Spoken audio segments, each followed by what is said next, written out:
नमस्कार. विदर्भ साहित्य संघ नागपूरच्या शताब्दी वर्षानिमित्त आयोजित संवाद प्रतिभावंताशी या कार्यक्रमात मी वृषाली देशपांडे आपण सर्वांचं मनपूर्वक स्वागत करते. आज इथे डॉक्टर भैरप्पा, त्यांच्या मुलाखतकार डॉक्टर उमाताई कुलकर्णी उपस्थित आहेत. त्यांचं मनापासून स्वागत. तसंच ज्येष्ठ नाटककार महेश एलकुंचवार, शांताक्का, प्रमिलाताई मेढे याही उपस्थित आहेत. त्यांच्याबरोबर इतर अभिजन, विद्वज्जन, साहित्यिक आणि सुजाण रसिकही उपस्थित आहेत. त्यांचं मनपूर्वक स्वागत.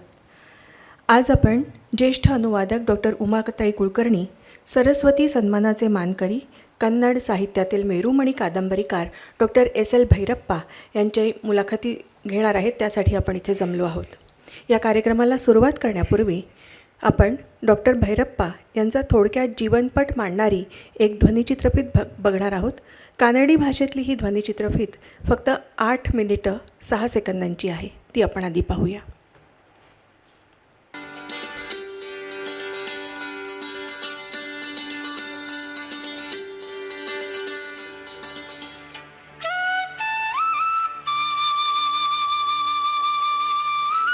ಸಾಹಿತ್ಯ ಕ್ಷೇತ್ರದಲ್ಲಿ ಚಿರಪರಿಚಿತವಾದ ಹೆಸರು ಎಸ್.ಎಲ್. ಭೈರಪ್ಪ.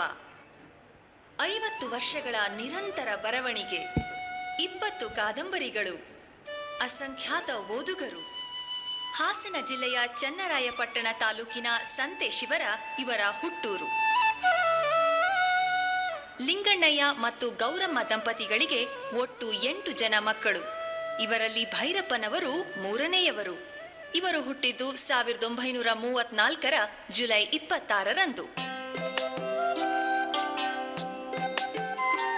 ಭೈರಪ್ಪನವರ ಪ್ರಾಥಮಿಕ ಶಿಕ್ಷಣ ಹುಟ್ಟೂರಿನಲ್ಲಿ ಆರಂಭವಾದರೂ ನಂತರದ ದಿನಗಳಲ್ಲಿ ಆರ್ಥಿಕ ಕಾರಣಗಳಿಂದ ಇವರು ಕನ್ನಡ ಲೋಯರ್ ಸೆಕೆಂಡರಿ ಓದಲು ಸೋದರ ಮಾವನ ಊರು ಬಾಗೂರಿಗೆ ಹೋಗಬೇಕಾಯಿತು. ಇದೇ ಸಂದರ್ಭದಲ್ಲಿ ತಾಯಿ ತೀರಿಕೊಂಡರು. ತಾಯಿ ನನ್ನ 11ನೇ ವಯಸ್ಸಿನೊಳಗೆ ತೀರಿ ಹೋದರು. ಪ್ಲೇಗ್ನಿಂದ ತೀರಿ ಹೋದರು. ಅದಕ್ಕೆ ಮೊದಲು ನಮ್ಮ ಅಣ್ಣ, ನಮ್ಮ ಅಕ್ಕ ಇಬ್ಬರೂ ಪ್ಲೇಗಾಗಿ ಒಂದೇ ದಿವಸ 1 ಗಂಟೆ ಅವಧಿ ಒಳಗೆ ಸತ್ತು ಹೋಗಿದ್ರು. ನನಗೂ ಆವಾಗಲೇ ಪ್ಲೇಗ್ ಆಗಿತ್ತು. ಅದು ಹೇಗೋ ನಾನು ಸಾಯಲಿಲ್ಲ ಅಷ್ಟೇ. ತಾಯಿ ಸತ್ತು ಸುಮಾರು 3 ವರ್ಷದ ಮೇಲೆ ಆ ತಂಗಿ ಸತ್ತು ಹೋದ್ಲು. ಆಮೇಲೆ ಇನ್ನೊಂದು ವರ್ಷದ ಮೇಲೆ ಒಬ್ಬ ತಮ್ಮ ಇದ್ದ ನನಗೆ. ಆ ತಮ್ಮ ಸತ್ತು ಹೋದ. ಆ ತಮ್ಮನ ಹೆಣನ ನಾನೇ ಹೊತ್ಕೊಂಡೋಗಿ ನಾನೇ ಸುಟ್ಟು ಬಂದೆ. ಈ ಸಾವು ಅನೇಕ ಆಧ್ಯಾತ್ಮದ ಪ್ರಶ್ನೆಗಳನ್ನು ಹುಟ್ಟು ಹಾಕುವುದರೊಂದಿಗೆ ಧೈರ್ಯವನ್ನು ತಂದುಕೊಟ್ಟಿತು. ಇದೇ ಧೈರ್ಯದಿಂದ ಬಾಗೂರನ್ನು ಬಿಟ್ಟು ಸಮೀಪದ ನುಗ್ಗೆಹಳ್ಳಿಗೆ ಬಂದರು. ಸ್ವಾಮಿ ಮೇಷ್ಟ್ರ ಮನೆಯ ಬಾಗಿಲು ತಟ್ಟಿದರು.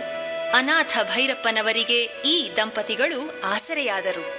ಜೊತೆಗೆ 4 ಮನೆಯ ವಾರಾನ್ನ ಕೂಡ ಸಿಕ್ಕಿತು.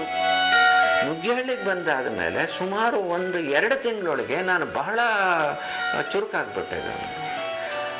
ಅದಕ್ಕೆ ಮುಖ್ಯ ಕಾರಣ ಒಂದೇನಂತ ಅಂದರೆ, ನನಗೆ ಸ್ವಾತಂತ್ರ್ಯ ಸಿಕ್ಕಿತ್ತು. ನಮ್ಮ ಮಾವನ ಭಯಕ್ಕೆ ನಾನಲ್ಲಿ ಆ ಊರಿನಲ್ಲಿ ಬಾಗೂರಿನಲ್ಲಿದ್ದಾಗ ನನ್ನ ಬುದ್ಧಿ ಮಂಕಾಗಿತ್ತು.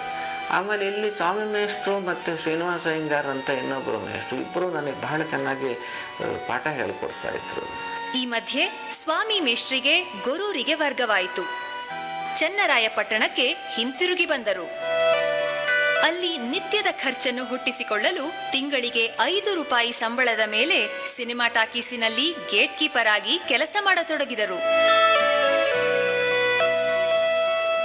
ಒಂದೇ ವರ್ಷಕ್ಕೆ ಚನ್ನರಾಯಪಟ್ಟಣದ ಶಾಲೆಯ ವಾತಾವರಣ ಒಗ್ಗದೆ ಮೈಸೂರಿಗೆ ಬಂದು ಹೈಸ್ಕೂಲ್ 2ನೇ ವರ್ಷಕ್ಕೆ ಶಾರದಾ ವಿಲಾಸ್ ಶಾಲೆಗೆ ಸೇರಿದರು. ಮೈಸೂರಿನ ಅನಾಥಾಲಯ ಹಾಗೂ ಹೊಯ್ಸಳ ಕರ್ನಾಟಕ ಹಾಸ್ಟೆಲಿನಲ್ಲಿ ವಾರಾನ್ನ ಮುಂದುವರೆಯಿತು. ಈ ಮಧ್ಯೆ ರಜೆಯಲ್ಲಿ ಊರಿಗೆ ಹೋದಾಗ ಸ್ನೇಹಿತನೊಬ್ಬನ ಪರಿಚಯವಾಗಿ ಅವನ ಮಾತನ್ನು ನಂಬಿ ಮಿಲಿಟರಿಗೆ ಸೇರಲು ಹೋಗಿ ಕೈಲಿದ್ದ ಹಣವನ್ನು ಕಳೆದುಕೊಂಡರು. ನಾನು ರಾಣಿಬೆನ್ನೂರಿನಲ್ಲಿ ಒಂದು ಹೋಟ್ಲಿಗೆ ಸೇರಿಕೊಂಡೆ. ಆಮೇಲೆ ಅವನು ಒಂದು ಲಾಯರ್ ಹತ್ರ ಅಡುಗೆಯವನು ಹಾಕಿ ಸೇರಿಕೊಂಡೆ. ಆಮೇಲೆ ನಾನು ಅದನ್ನು ಬಿಟ್ಟೆ ಅಲ್ಲೊಂದು ನಾಟಕ ಕಂಪ್ನಿಗೆ ಸೇರಿಕೊಂಡೆ ನಾನಲ್ಲಿ. ನಂತರ ಬೊಂಬಾಯಿ ಸೇರಿ ರೈಲ್ವೆ ಸ್ಟೇಷನ್ನಿನಲ್ಲಿ ಕೂಲಿಯಾಗಿ ಕೆಲವು ತಿಂಗಳುಗಳಿದ್ದು ಗದುಗಿನ ಕಡೆಯ ಸನ್ಯಾಸಿಗಳೊಂದಿಗೆ ಸೇರಿ ಮತ್ತೆ ಕರ್ನಾಟಕಕ್ಕೆ ಬಂದರು. ಹೀಗೆ 1 ವರ್ಷ ಅಲೆದಾಟವಾಯಿತು. ಆದರೆ ಓದುವ ಬರೆಯುವ ಬಯಕೆ ತೀವ್ರವಾಗಿ ಮತ್ತೆ ಮೈಸೂರಿಗೆ ಹಿಂತಿರುಗಿ ಬಂದು SSLCಗೆ ಅದೇ ಶಾರದಾ ವಿಲಾಸ್ ಸೇರಿದರು. SSLCಯಲ್ಲಿ ಮೊದಲ ತರಗತಿಯಲ್ಲಿ ತೇರ್ಗಡೆ ಹೊಂದಿದರು. ಹೀಗೆ ಓದಿ ಆನರ್ಸ್ನಲ್ಲಿ 2 ಚಿನ್ನದ ಪದಕ ಪಡೆದರು. ಭೈರಪ್ಪನವರ ಬದುಕಿಗೆ ಒಂದು ಅರ್ಥವನ್ನು ತಂದುಕೊಟ್ಟಿದ್ದು ತತ್ವಶಾಸ್ತ್ರ. ನಮ್ಮ ತಾಯಿ ಸಾವು ನನ್ನನ್ನು ಬಹಳ ಮಟ್ಟಿಗೆ, ಸಾವು ಅಂದರೆ ಏನು, ಯಾಕೆ ಸಾಯ್ತಾರೆ ಅಂತ ಈ ಥರದ್ದು ಇತ್ತು ಸಮಸ್ಯೆಗಳು. ಆವಾಗ ನಾನು ಇಂಟರ್ಮೀಡಿಯೇಟ್ ಓದುವಾಗ ಯಾಮನಾಚಾರ್ಯರ ಪರಿಚಯವಾಗಿತ್ತು ನನಗೆ. ಅವರು ವಿದ್ವಾಂಸರು ಅಂತ ಅನ್ನೋದು ನನಗೆ ಗೊತ್ತಿತ್ತು. ಅವ್ರ ಹತ್ರಕ್ಕೆ ಹೋಗಿ ಸಾವು ಅಂದರೆ ಏನು, ಯಾಕೆ ಸಾಯ್ತಾರೆ ಅಂತ ಪ್ರಶ್ನೆ ಕೇಳಿದ್ದೆ ನಾನು. ಅವರು ಕಠೋಪನಿಷತ್ತನ್ನು ಕನ್ನಡ ಅನುವಾದ ಕೊಟ್ಟು ಇದನ್ನು ಓದು, ಸಾವಿನ ವಿಷಯ ಇಲ್ಲಿ ಚರ್ಚೆಯಾಗಿದೆ ಅಂತ ಹೇಳಿದ್ರು. ನಾನು ಓದುವಾಗ ಏನೋ ಒಂಥರ ಅರ್ಥವಾದ ಹಾಗೆ ಆಗೋದು, ಆದರೆ ಸರಿಯಾಗಿ ಗ್ರಹಿಕೆ ಆಗ್ತಿರಲಿಲ್ಲ. ಮತ್ತೋಗಿ ಅವ್ರನ್ನ ಕೇಳಿದೆ.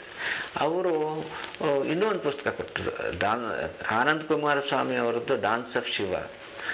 ಅದನ್ನು ಕೂಡ ನಾನು ಓದಿದೆ. ಅದು ಓದುವಾಗ ಏನೋ ಅರ್ಥವಾದ ಹಾಗೆ ಆಗೋದು, ಪೂರ್ತಿ ತಿಳಿತಾರಿಲ್ಲ. ಅವ್ರನ್ನ ಕೇಳಿದೆ. ಅವ್ರು ಹೇಳಿದ್ರು, ನೋಡು, ನೀನು ರೆಗ್ಯುಲರಾಗಿ ಫಿಲಾಸಫಿ ಓದಿದ್ರೆ ಇವೆಲ್ಲ ಅರ್ಥವಾಗುತ್ತಪ್ಪ, ಇದು ಸುಮ್ಮನೆ ಓದಿದ್ರೆ ಆಗಲ್ಲ ಅಂತ ಹೇಳಿದ್ರು. ಮೈಸೂರು ವಿಶ್ವವಿದ್ಯಾಲಯದಿಂದ ತತ್ವಶಾಸ್ತ್ರದಲ್ಲಿ ಸ್ನಾತಕೋತ್ತರ ಪದವಿಯನ್ನು ಪ್ರಥಮ ಸ್ಥಾನದೊಂದಿಗೆ ಪಡೆದರು. 1958 ಡಿಸೆಂಬರ್ನಲ್ಲಿ ನೊಣವಿನ ಕೆರೆಯ ಸರಸ್ವತಿಯವರೊಂದಿಗೆ ಇವರ ವಿವಾಹವಾಯಿತು. ನನಗೆ 2 ಗಂಡು ಮಕ್ಕಳಿದ್ದಾರೆ. ದೊಡ್ಡವನು ಲಂಡನ್ನಲ್ಲಿ ಒಂದು ಬ್ಯಾಂಕ್ನಲ್ಲಿ ಕೆಲಸದಲ್ಲಿದ್ದಾನೆ. ಎರಡನೇವನು ಒಂದು ಸಾಫ್ಟ್ವೇರ್ ಕಂಪನಿಯಲ್ಲಿ ಮಾರ್ಕೆಟಿಂಗ್ ವಿಭಾಗದಲ್ಲಿ ಬೆಂಗಳೂರಿನಲ್ಲಿ ಇದ್ದಾನೆ. 2 ನೆಮ್ಮದಿಯಾಗಿದ್ದಾರೆ. ಮೊದಲ ಕಾದಂಬರಿ ಬರೆದಾಗ ಭೈರಪ್ಪನವರಿಗೆ ಕೇವಲ 19 ವರ್ಷ. ಹುಬ್ಬಳ್ಳಿಯಲ್ಲಿ 2 ವರ್ಷವಿದ್ದರು. ಧರ್ಮಶ್ರೀ ರಚಿತವಾದದ್ದು ಇಲ್ಲಿಯೇ. ನಂತರ 1960ರಲ್ಲಿ ಗುಜರಾತಿನ ಸರ್ದಾರ್ ಪಟೇಲ್ ವಿಶ್ವವಿದ್ಯಾಲಯಕ್ಕೆ ತೆರಳಿದರು. 1962ರಿಂದ 70ರ ನಡುವೆ ದೂರ ಸರಿದರು. ವಂಶವೃಕ್ಷ, ಮತದಾನ, ಜಲಪಾತ, ನಾಯಿ ನೆರಳು, ತಬ್ಬಲಿಯು ನೀನಾದೆ ಮಗನೇ ಈ ಕೃತಿಗಳು ರಚಿತವಾದುವು. ಗುಜರಾತ್ನಲ್ಲಿ 4 ವರ್ಷವಿದ್ದು ದಿಲ್ಲಿಯ NCERTಯಲ್ಲಿ ರೀಡರ್ ಹುದ್ದೆಗೆ ಕರೆ ಬಂದು ಅಲ್ಲಿಗೆ ತೆರಳಿದರು. ಈ ಸಂದರ್ಭದಲ್ಲೇ ಗ್ರಹಣ, ಗ್ರಹಭಂಗ, ನಿರಾಕರಣ ಮತ್ತು ದಾಟುಗಳನ್ನು ಬರೆದರು. ವಂಶವೃಕ್ಷ ಕಾದಂಬರಿಯಾಗಷ್ಟೇ ಅಲ್ಲ, ಚಲನಚಿತ್ರವಾಗಿಯೂ ಪ್ರಖ್ಯಾತವಾಯಿತು. ಇಲ್ಲಿಯವರೆಗೆ ಭೈರಪ್ಪನವರ 5 ಕಾದಂಬರಿಗಳು ಚಲನಚಿತ್ರವಾಗಿವೆ. ಇನ್ನೊಂದು ಕಾದಂಬರಿ ಗ್ರಹಭಂಗ ಕಿರುತೆರೆಗೆ ಅಳವಡಿಸಲ್ಪಟ್ಟಿದೆ. 500 ಹತ್ರ ಚಾಡಿ ಚುಚ್ಚಿ ನನ್ನನ್ನ ಹೊರಸ್ತ್ಯಾ ಕತ್ತೆ ಮುಂಡೆ, ಇವತ್ತು ನಿನ್ ಬುಲ್ಡೆ ಹೊಡೆದಾಕ್ತೀನಿ. ಸಂಗೀತಕ್ಕೂ ಭೈರಪ್ಪನವರಿಗೂ ಅವಿನಾಭಾವ ಸಂಬಂಧ. ಹಿಂದೂಸ್ತಾನಿ ಸಂಗೀತವೆಂದರೆ ಭೈರಪ್ಪನವರಿಗೆ ಇಷ್ಟ. ಭೈರಪ್ಪನವರಿಗೆ ಓದುಗರ ಪ್ರೀತಿಯೊಂದಿಗೆ ಹಲವಾರು ಪ್ರಶಸ್ತಿಗಳು ಕೂಡ ಲಭಿಸಿವೆ.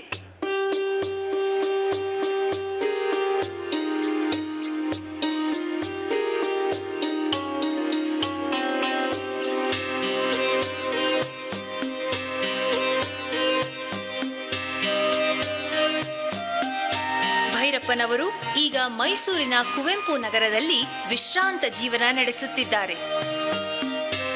ಇವರ 21ನೆಯ ಕೃತಿಯ ನಿರೀಕ್ಷೆಯಲ್ಲಿ ಓದುಗರಿದ್ದಾರೆ.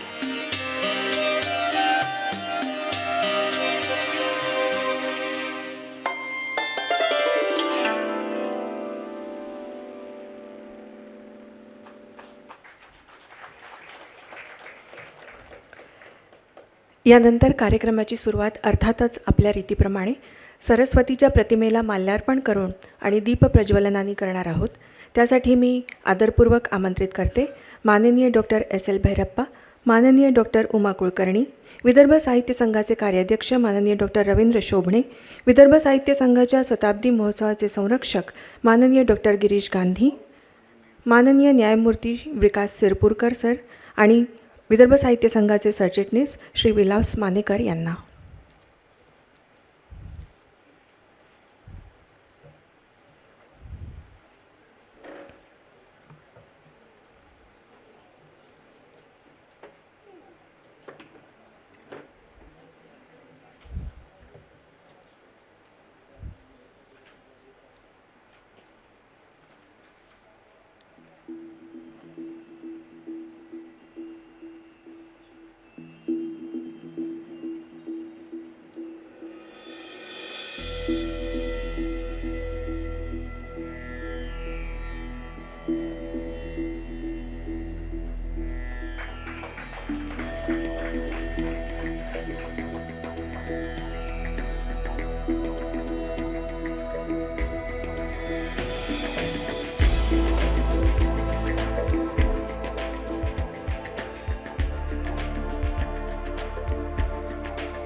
धन्यवाद. मी माननीय Dr.S.L भैरप्पा आणि माननीय डॉक्टर उमाताई कुलकर्णी यांना व्यासपीठावर स्थानापन्न होण्याची विनंती करते आणि मान्यवरांना समोर प्रेक्षागृहात बसण्याची विनंती करते.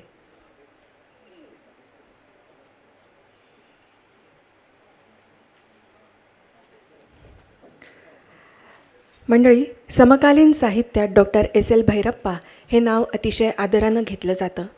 भारतीय सौंदर्यशास्त्राच्या निकषांवर त्यांचं साहित्य कांचनमणी ठरतं असं अभ्यासक आणि समीक्षक म्हणतात. बालपणाची भीषण कौटुंबिक परिस्थिती आणि आई तसंच भावंडांचे मृत्यू पाहिल्यानंतर त्यांना मृत्यूबद्दल प्रचंड कुतूहल वाटलं आणि जिज्ञासा निर्माण झाली आणि मृत्यू का येतो या प्रश्नानं त्यांना पछाडलं. त्याविषयी जाणून घेण्याचा ध्यास लागला आणि त्यातूनच त्यांनी पदवी आणि पदव्युत्तर पदवीसाठी तत्त्वज्ञान हा विषय घेतला.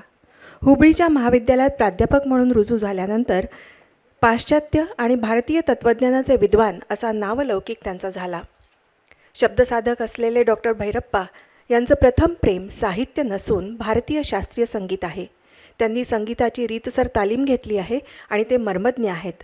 त्यांच्या लेखनावर संगीताचा मोठा प्रभाव आहे असं ते स्वतःच म्हणतात आणि खरंच आहे. त्यांची कादंबरी एखाद्या मैफिलीसारखीच असते. मंद्र सप्तकात विलंबित लयीत सुरू होत गेलेली ही कादंबरी वाचकाला सहजच तारसप्तकापर्यंत घेऊन जाते आणि संगीत मैफलीत जसे आलाप, ताना, मुरकी, मीण, बोलताना, बेहलावे यांनी रंगत जाते, तसंच भैरप्पांचं साहित्य तत्त्वज्ञान, सौंदर्यशास्त्र, मानसशास्त्रज्ञ आणि त्यांची सर्जनशीलता यांच्या अनोख्या मिलाफानं वाचकाला समृद्ध करत जातं. डॉक्टर भैरप्पांचं साहित्य एका विशिष्ट शैलीच्या चौकटीत बांधलेलं नाही. 26 कादंबऱ्या, 6 समीक्षात्मक पुस्तकं आणि आत्मचरित्र अशी त्यांची विपुल आणि समृद्ध साहित्य संपदा आहे. त्यांचं साहित्य बहुतेक भारतीय भाषांमध्ये अनुवादित झालं आहे, अर्थात मराठीतही आहे. त्यांची बहुतांश पुस्तकं अनेक आवृत्त्या त्याच्या निघाल्या आहेत आणि आवरण या कादंबरीच्या तर 15 आवृत्त्या निघाल्या आहेत आणि ती प्रकाशित होण्यापूर्वीच त्याची पहिली आवृत्ती संपली देखील होती. त्यांच्या कादंबऱ्यांमध्ये व्यक्तिविशिष्ट, सामाजिक, सांस्कृतिक आणि वैश्विक सूत्राचं एकत्रित रूप दिसतं. तत्त्वज्ञानासोबतच त्यांच्या साहित्यात कलाविचार, कलाभान, मानवी नातेसंबंध, मनोव्यापार यांचं अतिशय मर्मग्राही दर्शन घडतं.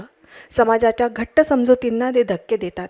अनुभव, घटना, घटिताचा अर्थ उलगडताना, त्यासाठीचा पट मांडताना त्यांची प्रतिभा, सर्जनशीलता परमोत्कर्ष गाठते. त्यांच्या कादंबऱ्या वेगवेगळ्या भौगोलिक परिस्थितीमध्ये त्यांनी लिहिलेल्या आहेत आणि त्यासाठी त्यांनी खूप मोठा प्रवासही केलेला आहे. डॉक्टर भैरप्पा अनेक पुरस्काराचे मानकरी आहेत. त्यात साहित्य अकादमी पुरस्कार, पद्मश्री, साहित्य अकादमी फेलोशिप आणि मंद्र या कादंबरीसाठी बिर्ला फाउंडेशनच्या सरस्वती सन्मानानं त्यांना गौरवण्यात आलं आहे. सरस्वती सन्मान प्राप्त होणारे ते आजपर्यंतचे एकमेव कानडी साहित्यिक आहेत. त्यांचं साहित्य नभोवाणी नाटिका, नाटक, ऑडिओ बुक्स, नृत्य, दूरचित्रवाहिनी मालिका आणि चित्रपटांमध्ये रूपांतरित करण्यात आलं आहे. डॉक्टर भैरप्पा मराठी फारसं जाणत नाहीत, त्यामुळे मी जे बोलले ते त्यांच्यापर्यंत पोचावं म्हणून मी हे सगळं थोडक्यात इंग्रजीत सांगणार आहे. Doctor Bhyrappa sir, You are a life in letters and you are one of the most widely read and highly regarded contemporary Kannada novelist. His novels are full of philosophical wisdom and deep understanding of life. Being a connoisseur of Hindustani classical music, his novels are aesthetically alluring as music itself. His novels are invested with complex metaphysical thoughts and knit together with life experiences, larger perspective of human mind along with spiritual quest in magnificent sweep. Dr. Bhayerappa has been colossus for more than half century. His novels deal with myriad layers of complexity, giving rare insight and artistic exposition of human nature, emotions, and multitudinous socio-cultural variety. His work is translated into almost all Indian languages. Dr. Bhayerappa's work has been recognized in many ways and with many awards. He is honored with Padma Shri. He is honored with Sahitya Akademi Award, Sahitya Akademi Fellowship and Birla Foundation Saraswati Sanman. He is only literature in Kannada to receive this award. His work has inspired many to explore different creative formats like radio plays, theatrical adaptations, dance adaptations, audio books, TV serials and movies. मी माननीय doctor Girish Gandhi सरांना आणि विदर्भ साहित्य संघाचे कार्याध्यक्ष doctor Ravindra Shobhane यांना doctor भैरप्पांचं स्वागत आणि सत्कार करण्याची विनंती करते.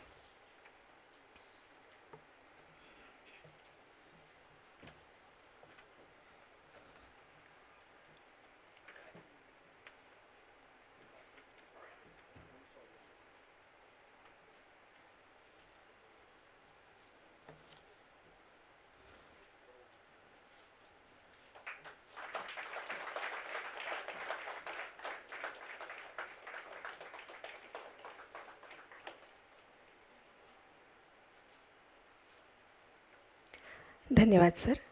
डॉक्टर भैरप्पांची मुलाखत घेणार आहेत अतिशय प्रख्यात अनुवादक डॉक्टर उमा कुलकर्णी. अनुवादाच्या क्षेत्रात भरीव योगदान देऊन अनुवादाला साहित्य क्षेत्रात आजचं स्थान मिळवून देण्यात उमाताईंचा मोठा वाटा आहे. अनुवाद म्हणजे अक्षरशः परकाया प्रवेश. मूळ साहित्यकृतीला कुठेही धक्का न लावता त्यातील रस, त्यातील सत्व अबाधित ठेवून अनुवाद करताना मूळ लेखकापेक्षा अनुवादकाला काकणभर जास्तच श्रम करावे लागतात. अनुवादित साहित्यकृती मूळ साहित्या इतकीच उत्तम कशी असावी याचा आदर्श उमाताईंनी घालून दिला आहे. डॉक्टर भैरप्पांच्या मराठीत अनुवादित 16 पैकी 14 कादंबऱ्यांचा अनुवाद उमाताईंनी केला आहे. याशिवाय डॉक्टर शिवराम कारंत, पूर्णचंद्र तेजस्वी, U.R. अनंतमूर्ती, गिरीश कार्नाड, सुधा मूर्ती, नरसिंह माळगी, वैदेही यांच्या साहित्यकृतींचाही त्यांनी अनुवाद केला आहे. कानडी आणि मराठीचे अनुबंध अधिक घट्ट, अधिक सकस करताना या दोन साहित्य परंपरांमधला सेतू बांधण्याचं मोठं काम आणि श्रेयही उमाताईंचं आहे. अनुवादाव्यतिरिक्त त्यांनी स्वतंत्र लेखनही केलं आहे. एका वेगळ्या लग्नाची गोष्ट, मावशीचा सल्ला, केतकर वहिनी ही त्यांची पुस्तकं, तसंच संवादू अनुवादू हे त्यांचं स्वतःविषयीचं पण अनुवादाच्या अनुभवांनी प्रचूर असलेलं आत्मचरित्र असं म्हणता येईल. सोनियाचा ओमरा या प्रचंड लोकप्रिय दूरदर्शन मालिकेचं लेखन त्यांनी केलं होतं. आकाशवाणीसाठी त्यांनी लेखन केलं आहे. त्या उत्तम चित्रकार आणि उत्तम फोटोग्राफरही आहेत. त्यांच्या चित्रांची प्रदर्शनंही भरतात. अनेक पुरस्कारांनी त्यांना सन्मानित करण्यात आलं आहे. साहित्य अकादमीने अनुवादित पुस्तकांना पुरस्कार देण्याचं निश्चित केलं तेव्हा साहित्य अकादमी अनुवाद पुरस्काराच्या त्या पहिल्या मानकरी आहेत. डॉक्टर भैरप्पांच्या वंशवृक्ष या कादंबरीच्या अनुवादासाठी त्यांना हा पुरस्कार मिळाला आहे. याशिवाय महाराष्ट्र गौरव, महाराष्ट्र साहित्य परिषद पुरस्कार, तर्कतीर्थ लक्ष्मणशास्त्री जोशी पुरस्कारानं त्यांना गौरवण्यात आलं आहे. मी विदर्भ साहित्य संघाचे सरचिटणीस श्री विलास मानेकर यांना डॉक्टर उमा कुलकर्णी यांचं स्वागत करण्याची विनंती करते.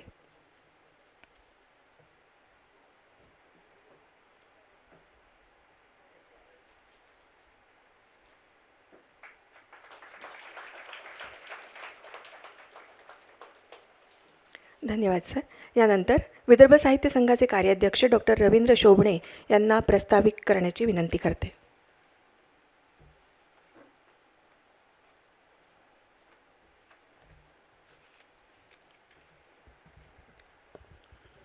विदर्भ साहित्य संघाच्या शतक महोत्सवी वर्षाच्या निमित्तानं आयोजित आजच्या या कार्यक्रमाचे उत्सवमूर्ती आपल्या सगळ्यांचे लाडके आवडते कादंबरीकार Dr.S.L भैरप्पा, त्यांची मुलाखत ज्या घेणार आहेत त्या उमाताई, श्रोत्यांमध्ये उपस्थित असलेले आदरणीय एलकुंचवार सर, सिरपूरकर सर आणि अन्य गणमान्य मंडळी हो. विदर्भ साहित्य संघाच्या शतक महोत्सवाच्या या पर्वावर किंवा त्या आधी आणि मागे कधीतरी विदर्भ साहित्य संघाच्या सभागृहामध्ये Dr.S.L भैरप्पा यांची भेट व्हावी, त्यांची प्रकट मुलाखत घेतली जावी किंवा त्यांचा संवाद नागपूरकरांशी व्हावा असं एक स्वप्न आमचं होतं. हे स्वप्न याच्याकरता म्हणतोय की हे स्वप्न पूर्ण होईल की नाही याविषयी आम्हीसुद्धा साशंक होतो, पण हे स्वप्न पूर्ण करण्याचं श्रेय उमाताईंना आहे. विदर्भ साहित्य संघाच्या या शतक महोत्सवाच्या पर्वावर भैरप्पांची मुलाखत व्हावी असा एक आग्रह मी गेल्या वर्षभरापासून उमाताईंना त्यांच्याजवळ धरत होतो आणि त्या असं म्हणालेत की आपण हा कार्यक्रम निश्चितपणे करू आणि तो योग आज आलेला आहे. खरं म्हणजे उमाताईंनी भैरप्पांची ओळख ही आपल्याला करून दिली. उमाताई आणि विरूपाक्ष कुलकर्णी या दोघांनी S.L भैरप्पांना मराठीमध्ये आणण्याचं अत्यंत महत्त्वाचं काम केलेलं आहे. कानडी आणि मराठी हा सेतूबंधनाचं जे एक अत्यंत महत्त्वाचं काम आहे ते या लोकांनी केलेलं आहे. आणि भारतीय पातळीवरची श्रेष्ठ कादंबरी कशी असते त्याचं प्रत्यंतर आपल्याला दिसतं ते भैरप्पांच्या कादंबऱ्यांमधून दिसतं. डॉक्टर.S.L भैरप्पा हे भारतीय साहित्यातले श्रेष्ठ लेखक कादंबरीकार आहेतच. ते भारतामध्ये आणि महाराष्ट्रामध्ये सर्वाधिक खपाचे भारतीय लेखक म्हणून ख्यातकीर्त आहेत. कन्नडमध्ये साधारणतः 60 वर्षांपासून आणि महाराष्ट्रामध्ये किमान 30 वर्षापासून सर्वाधिक खपाचे लेखक जर भारतीय पातळीचे कोण असतील तर ते डॉक्टर.S.L भैरप्पा आहे. भैरप्पांचा जन्म इथे 1934 सांगितला आहे, पण तो 31 सालचा आहे. जे भैरप्पांनी 90 ओलांडलेली आहे. भैरप्पांची गाजलेली पहिली कादंबरी धर्मश्री आणि त्यानंतर भैरप्पांची दुसरी अतिशय महत्त्वाची कादंबरी जी भारतीय पातळीवर गाजली ती म्हणजे वंशवृक्ष. वंशवृक्ष या कादंबरीच्या माध्यमातून भैरप्पा भारतीय लोकांना, भारतीय साहित्य रसिकांना आणि त्यानंतर त्या कादंबरीवर निघाल्या चित्रपटाने भारतीय चित्रपट रसिकांना आणि समीक्षकांना ज्ञात झालेत. भारतीय कुटुंब व्यवस्था ही कशी समान आहे, ती कशी एकसंध आहे आणि ती कशी सगळ्याच प्रांतामध्ये सारख्या वैशिष्ट्यांनी सजलेली आहे ह्याचं प्रत्यंतर आपल्याला भैरप्पांच्या या कादंबऱ्यांमधून दिसते. भैरप्पा हे अत्यंत शांत वृत्तीचे असे ग्रहस्थ आहेत, पण कलावंत हा कसा अस्वस्थ असतो हे जर पाहायचं असेल तर भैरप्पांच्या कादंबऱ्या वाचताना आपल्याला दिसतं, जाणवतं. त्यांची तंतूसारखी कादंबरी, त्यांची वंशवृक्षासारखी कादंबरी, त्यांची दाटू जी मराठीमध्ये जा ओलांडून या नावाने आलेले दाटू या कादंबरीला साहित्य अकादमीचा पुरस्कार प्राप्त झाला. भैरप्पांच्या धर्मश्री ते वंशवृक्ष आणि तिथून पुढे आलेल्या ग्रहभंग आत्ता अगदी 2 दिवसांपूर्वी या कादंबरीचा प्रकाशन समारंभ पुण्याला झाला. या संबंध कादंबऱ्यांमधून भैरप्पांनी जो एक मानवी जगण्याचा, मानवी जीवनाचा पट मांडलेला आहे तो एवढा विस्तीर्ण आणि एवढा सखोल पट कदाचितच भारतीय लेखकांनी कुण्या मांडलेला असावा. महाभारताकडे मानसशास्त्रीय दृष्टिकोनातून कसं पाहिलं जातं आणि मानसशास्त्रीय दृष्टिकोनातून पाहिल्यानंतर महाभारताची पुनर्मांडणी कशा प्रकारे केली जाते ह्याचा विचार किंवा ह्याचं दर्शन आपल्याला भैरप्पांची पर्व ही कादंबरी वाचल्यानंतर होते. भैरप्पांच्या पर्व या कादंबरीनं महाभारताकडे पाहण्याचा आमच्यासारख्या मराठीतल्या किंवा अन्य भारतीय भाषेतल्या अभ्यासकांचा आणि रसिकांचा दृष्टिकोनच पूर्णपणे बदलून टाकलेला आहे. हे भारतीय साहित्यातलं अत्यंत महत्त्वाचं असं लेणं म्हणून आपण पर्व या कादंबरीकडे पाहतो. भैरप्पा हे भारतीय जीवन, भारतीय तत्त्वज्ञान, भारतीय सौंदर्यशास्त्र आणि भारतीय अध्यात्म यांचा सखोल असा अभ्यास केलेलं एक व्यक्तिमत्व आहे. आणि या व्यक्तिमत्वानं केवळ कन्नड साहित्यच समृद्ध केलं नाही तर कन्नड साहित्यासोबतच संबंध भारतीय साहित्यसुद्धा समृद्ध केलेलं आहे. भारतीय पातळीवर जर आपण डॉक्टर भैरप्पांचा विचार केला तर रवींद्रनाथ टागोर, शरदचंद्र चटर्जी, प्रेमचंद या तुलनेचं अत्यंत महत्त्वाचं असं स्थान डॉक्टर.S.L भैरप्पांचं आहे. भैरप्पांची मंद्र ही कादंबरी, आत्ताच वृषालीनं सांगितलं की भैरप्पांचं लेखन हे एखाद्या मैफलीसारखं असतं. मंद्र या कादंबरीला सरस्वती सन्मान मिळालेला आहे आणि भैरप्पांनी ही कादंबरी ज्या उंचीवर नेलेली आहे, एखाद्या कलावंताचं अधःपतन कशा प्रकारे होऊ शकतं आणि या अधःपतनामागच्या त्यांच्या मानसिक आणि सामाजिक अशा घटितांचा आणि घटनांचा किती खोलवर परिणाम असू शकतो ह्याचं चित्रण त्यांनी या कादंबरीमध्ये केलेलं आहे. अगदी अलीकडची त्यांची मला वाटते उत्तरकांड ना कादंबरी, हां ती अगदी आत्ता अलीकडे आलेली आहे आणि भैरप्पा असं म्हणालेत की आता ही माझी शेवटची कादंबरी असेल. पण त्याच वेळेला आपण असं म्हणू शकतो की भैरप्पांची जी ऊर्जा आहे, भैरप्पांच्या लेखनाची जी ऊर्जा आहे आणि मानवी जगण्याचा आणि जीवनाचा भैरप्पांनी घेतलेला जो ध्यास आहे तो इतका प्रचंड आहे की भैरप्पांची ही कादंबरी कदाचित शेवटची नसावी असा आपण विश्वास या ठिकाणी व्यक्त करू शकतो. या ठिकाणी आमचं अहोभाग्य असं आहे की विदर्भ साहित्य संघाच्या या सभागृहामध्ये डॉक्टर.S.L भैरप्पा हे आलेले आहेत. याच सभागृहामध्ये एक 8-9 वर्षापूर्वी गिरीश कर्नाडांची मुलाखत अतिशय गाजली होती. त्यांचंसुद्धा या सभागृहामध्ये भेट त्यांनी दिली होती आणि विदर्भ साहित्य संघाच्या इतिहासामधला तो अत्यंत सोनेरी क्षण असा होता. त्याच काय म्हणता येईल परंपरेचा हा एक महत्त्वाचा असा एक धागा म्हणून आज आपण Dr.S.L भैरप्पांच्या सोबत एक संवाद साधणार आहोत. या कार्यक्रमामध्ये उमाताई त्यांना आधी मराठीत आणि नंतर मग कन्नडमध्ये प्रश्न विचारतील आणि त्याचं उत्तर भैरप्पा इंग्रजीमध्ये देतील. कारण की भैरप्पांना मराठी समजतं पण मराठी बोलता येत नाही. हा आजचा कार्यक्रम हा विदर्भ साहित्य संघाच्या इतिहासामधला एक अत्यंत महत्त्वाचा क्षण आहे हे मी पुन्हा अधोरेखित करतो आणि भैरप्पांना सादर प्रणाम करतो. थांबतो. धन्यवाद.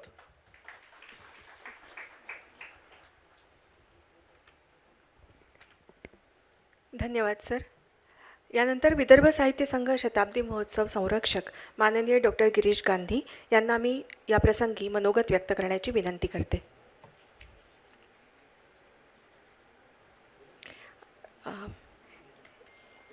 गिरीश गांधी सर गेले आहेत तेव्हा आपण पुढे वळूया.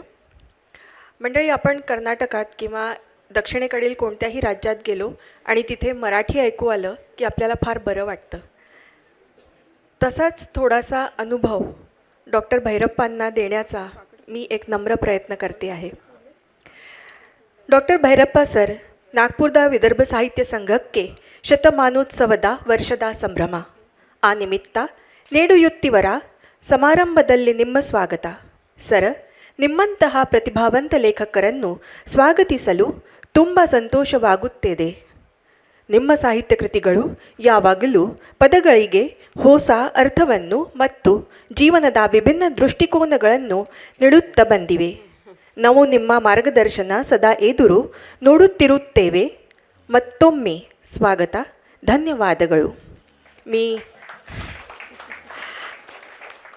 थोडक्यात त्यांना असं म्हटलं की विदर्भ साहित्य संघ नागपूरच्या शताब्दी वर्षानिमित्त आपल्यासारख्या प्रतिभावंत साहित्यिकाचं स्वागत करताना मनापासून आनंद होतो आहे. आपलं साहित्य प्रत्येक वेळी शब्दांना नवा अर्थ देणारं, नवा पैलू उलगडून दाखवणारं, वेगळी जीवनदृष्टी देणारं आहे. आजही तुमच्या मुलाखतीतून तुमचे विचार ऐकण्यास आम्ही उत्सुक आहोत आणि तुमचं पुन्हा एकदा स्वागत आहे. तर मुलाखतीची सूत्र मी आता डॉक्टर उमाताई कुलकर्णींकडे सोपवते. आत्ताच शोभणे सरांनी सांगितल्याप्रमाणे उमाताई आपल्याला मराठीत प्रश्न सांगतील. तोच प्रश्न डॉक्टर भैरप्पांना कानडीत विचारतील आणि डॉक्टर भैरप्पा सर त्यांची इंग्रजीत उत्तरं देतील. उमाताई कुलकर्णी. ऐकू येतं? ऐकू येतं का?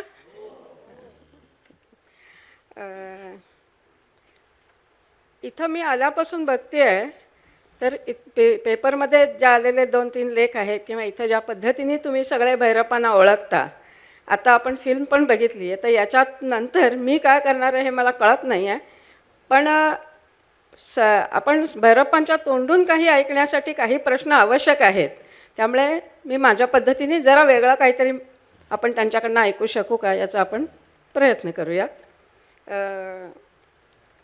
भैरप्पांच्या आणि आमचा परिचय म्हणजे मी जेव्हा वंशवृक्ष अनुवादित करायला सुरुवात केली तर तेव्हापासूनचं आहे. म्हणजे जवळजवळ 85 सालापासून भैरप्पा आमच्याकडे येतात, आमच्याकडे राहतात. आम्ही म्हैसूरला गेलो तर आम्ही त्यांच्याकडे राहतो. अशा पद्धतीने एक आमच्या घरचे माणूस असावा अशा पद्धतीचं एक रिलेशनशिप असं आमचं नातं बनलेलं आहे. आणि मी त्यांच्या 14 कादंबऱ्या आणि एक आत्मचरित्र हे अनुवादित केलेलं आहे. प्रत्येक कादंबरीच्या जेव्हा अनुवाद सुरू असतो त्या कालामध्ये भैरप्पांची माझी भेट होतेच होते आणि आता फोनमुळे आणखीन सोपं पण झालेलं आहे. त्यामुळे मला जिथं जिथं काही असं वाटतं की अंडर द लाईन असं काहीतरी आहे आणि ते मला समजत नाही आहे काय, तर त्या प्रत्येक वेळेला मी त्यांच्याशी संवाद साधत आलेली आहे. तर अशा भैरप्पांच्या संदर्भात त्यांच्याबरोबर बसून मुलाखत घेणं हा एक मला नेहमी आवडणारा प्रकार आहे. तर जसं सांगण्यात आलं त्या पद्धतीने आपण ह्याची सुरुवात करूया. आणि मी त्यांना मी काही प्रश्न विचारेन. मला असं वाटतंय की हे आमचं सगळं झाल्यावर समजा वाचकांच्यापैकी कोणाला काही विचारायचं असेल तरी आपण काही प्रश्न घेऊ शकू. वेळेत संपलं आपलं तर ते आता संयोजक ठरवतील. आत्ता आपण भैरप्पांच्यावरची एक फिल्म बघितली. सगळ्यात पहिल्यांदा सगळ्यांना प्रश्न पडतोय की S.L. भैरप्पा हे नाव काय आहे. तर इथं आपल्याला आता तुम्हाला कमी जणांना कन्नड कळतं हे माझ्या दृष्टीने जरा बरंच आहे. नाहीतर मला काही राहिलंच नसतं शिल्लक. संतेशिवर हे त्यांचं जे गाव आहे, तिथं त्यांचा जन्म आहे. तिथल्या लिंगण्णय्याचा हा मुलगा भैरप्पा. म्हणजे ही नाव लिहायची तिथली पद्धत आहे. हा मी प्रश्न का सांगते, सुरुवातीच्या काळात मला असं विचारलं जात होतं की भैरप्पा हे त्यांचं आडनाव आहे काय, मग त्यांचं नाव काय आहे, अशा पद्धतीचे ज्या काही प्रश्न असतात, तर हे नाव अशी लिहायची पद्धत आहे. आणि त्यांच्या पत्नी सरस्वती, सरस्वती आपलं नाव कसं लिहितील, तर संतेशिवरच्या भैरप्पांची सरस्वती, म्हणजे SB सरस्वती. किंवा त्यांची मुलं असं नाव देतील. त्यांचं आता रवी नावाचं ते आपण बघितलं, त्याचं रवी आणि उदय. ती मुलं कसं सांगतील की SB रवी किंवा SB उदय अशी ती नावं लावतील. हे मी मुद्दाम खुलासा, आपल्याला हे नाव SL भैरप्पा म्हणजे काय कळत नाही. तर पहिला प्रश्न आपण त्यांना असं विचारूया, म्हणजे मी त्यांना असं विचारणार आहे. आत्ता आपण या फिल्ममध्ये पाहिलं ते संतेशिवर गाव पाहिलं, जिथला त्यांचा जन्म आहे. गौरम्मा त्यांच्या आईचं नाव, की ज्या व्यक्तिमत्वाने ते आयुष्यभर खूप प्रभावित राहिलेले आहेत आणि विविध कादंबऱ्यांमधून वेगवेगळ्या कॅरेक्टर्सच्या रूपाने ते कॅरेक्टर येत आलेलं आहे. तर ह्या संतेशिवरमधलं वातावरण कसं होतं याचं मला फार कुतूहल आहे. म्हणजे एवढा मोठा कादंबरीकार पुढे वाढतो, तर त्याच्या बालपणामध्ये ज्या अनेक गोष्टी असतात, त्यातलं त्या लहानपण जिथे गेलेले असते त्या गावाचा संदर्भ असतो. तर मी त्यांना पहिला प्रश्न विचारते की संतेशिवरमधलं त्यांचं बालपण कसं होतं, तर तिथलं वातावरण कसं होतं, घरातलं वातावरण कसं होतं. ನಾ ಕೇಳಿದೆ, ಸಂತೆಶಿವರ ಊರ ಒಳಗೆ ವಾತಾವರಣ ಎಲ್ಲ ಹೆಂಗಿತ್ತು, ನಿಮ್ಮ ಮನ್ಯಾಗಿನ ವಾತಾವರಣ ಹೆಂಗಿತ್ತು, ಅಂದರೆ ನೀವು ಗೃಹಭಂಗ ಒಳಗೆ ಎಲ್ಲ ಹೇಳಿ, ಆತ್ಮಚರಿತ್ರ ಒಳಗೆ ಹೇಳಿದ್ದೀರ, ಇಂಗ್ಲೀಷ್ ಒಳಗೆ ಹೇಳ್ರಿ.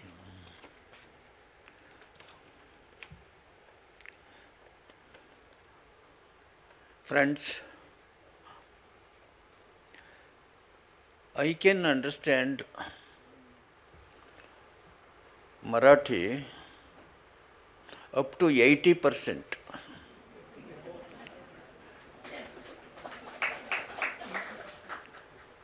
I have read my novel in Marathi translation done by Umatai, even up to 100%, because it is my novel and whatever the words I could not understand, but I could guess correctly. But I cannot speak in an audience like you in Marathi. Therefore, I have to take recourse to English,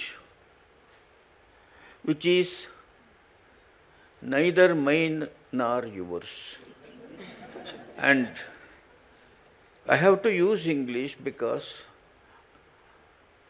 the language in which I was educated was English, and the language in which I taught my students again was English. I was born in a rather poor, very poor family. During my grandfather's time, they say, we had sufficient lands to lead happy family life. But my father was not a wise man. My grandmother was worse than unwise. Now, my father and my mother lost all the lands because of their sheer foolishness. Now, when I was born, we were completely poor. Anyway, my mother was doing all kinds of things like, the leaves which are made for eating food on, she used to uh, stitch it and earn some money, and she was feeding the children. My mother had 8 children. I was the third. My the first was a daughter, the second was a son, and I was a son. And my elder sister was married, and within 20 days of her marriage, plague struck our village. My elder sister got plague, elder brother got plague, I got plague. And both elder sister and elder brother died in a gap of only 1 hour. Same day, only 1 hour. And I was also having plague, but somehow I survived. And I was sent to my maternal uncle's, that is my mother's elder brother's house for education, because my village did not have a good school. But my maternal uncle was a very cruel person.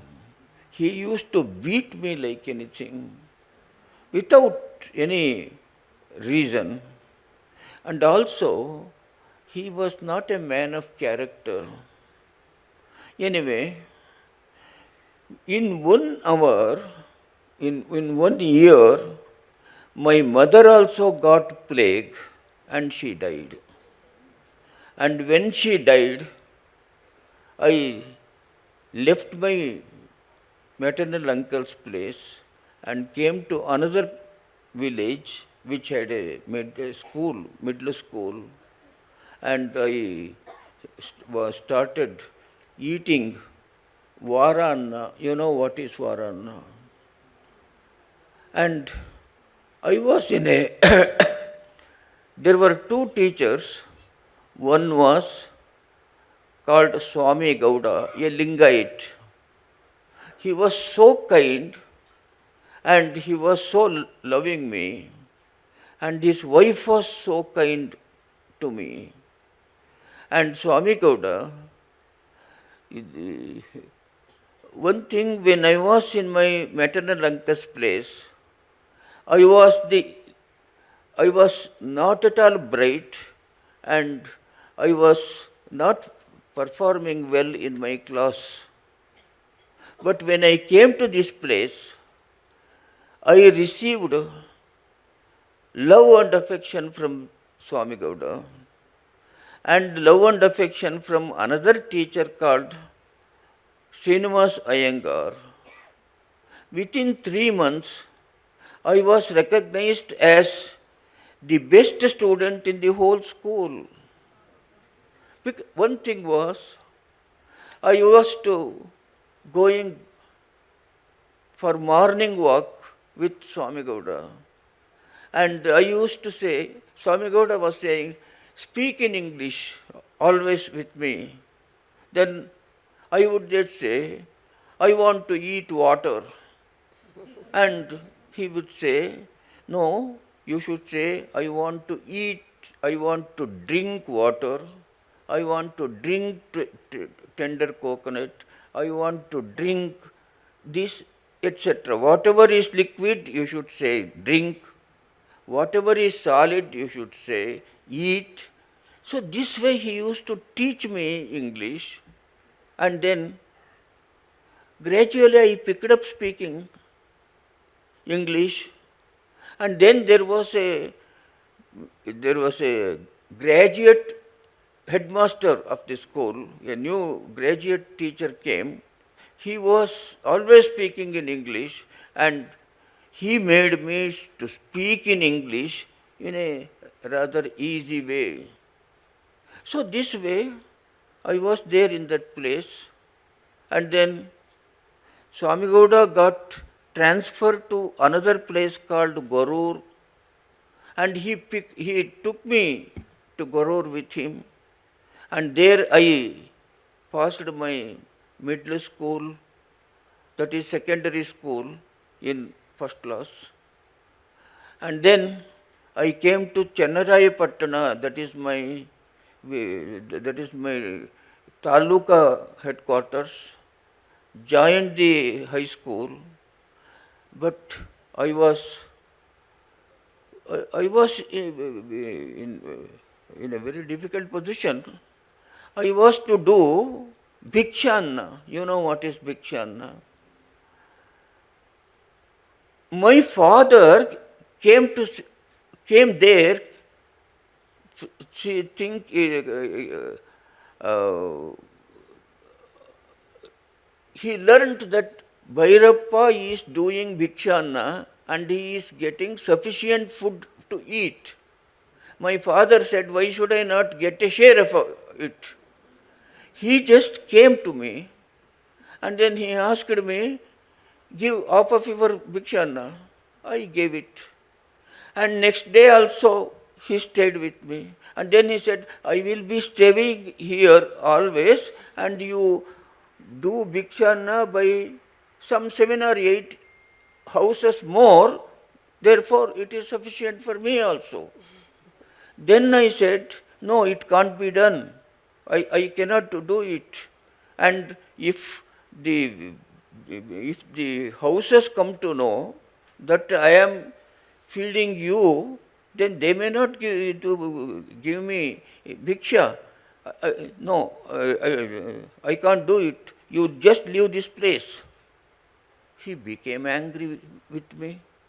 And what he did is, next morning, he went to all the houses, one after another, and then told them, look, I am the father of that boy Bhayerappa.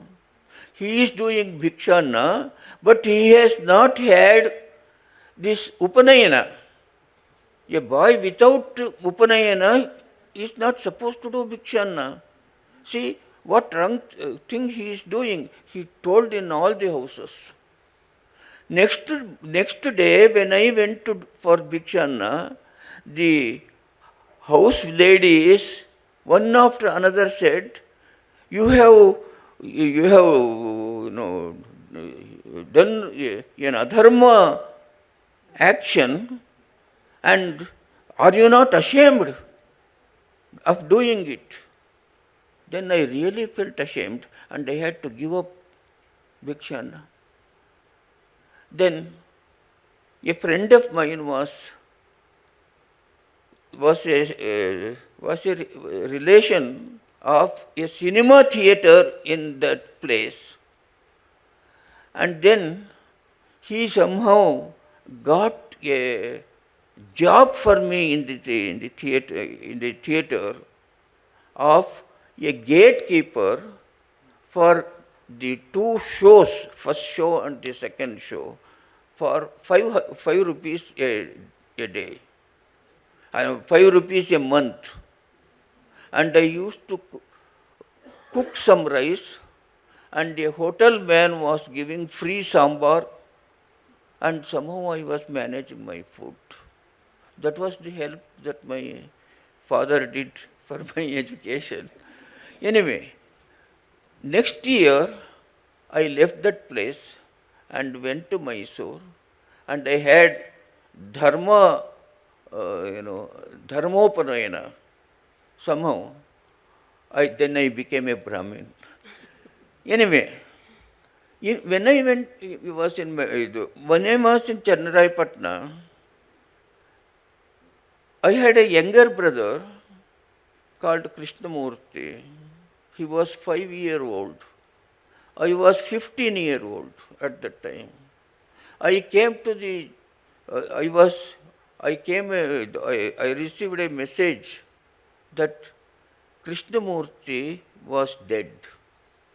I took a bicycle, it was 16 miles. I took a bicycle and then I rushed there, and that Krishnamurti's dead body was there. My grandmother was there, and neither my father nor my uncle means my father's elder brother. He was also an uneducated person. Then who has to cremate the dead body? I was, I, I said I would do it. I carried that dead body, 5-year-old younger brother's dead body, and then carried it to the cremation ground, and then collected some raw wooden pieces. I burnt him and then went back. Now, all this experience, death of my elder sister, elder brother, mother, and that boys, and another daughter was there when my mother died. She was 8-year-old. I mean, 8-month-old, and she also died. So all this series of deaths made me think, what is the meaning of death? Why do people die? At that time I was in Mysore, and I used to listen to some lectures here and there, public lectures, and there was a professor of philosophy, a very pious man, and I approached him and then asked him, what is the meaning of death? Why do people die?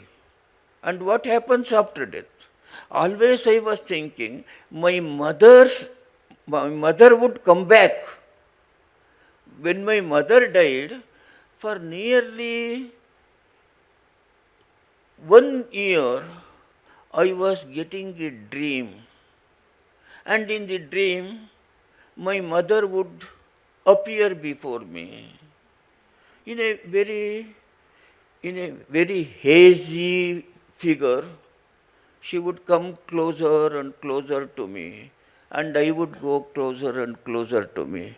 And I was about to hold her, thinking, I cut out her mother. I will not allow her to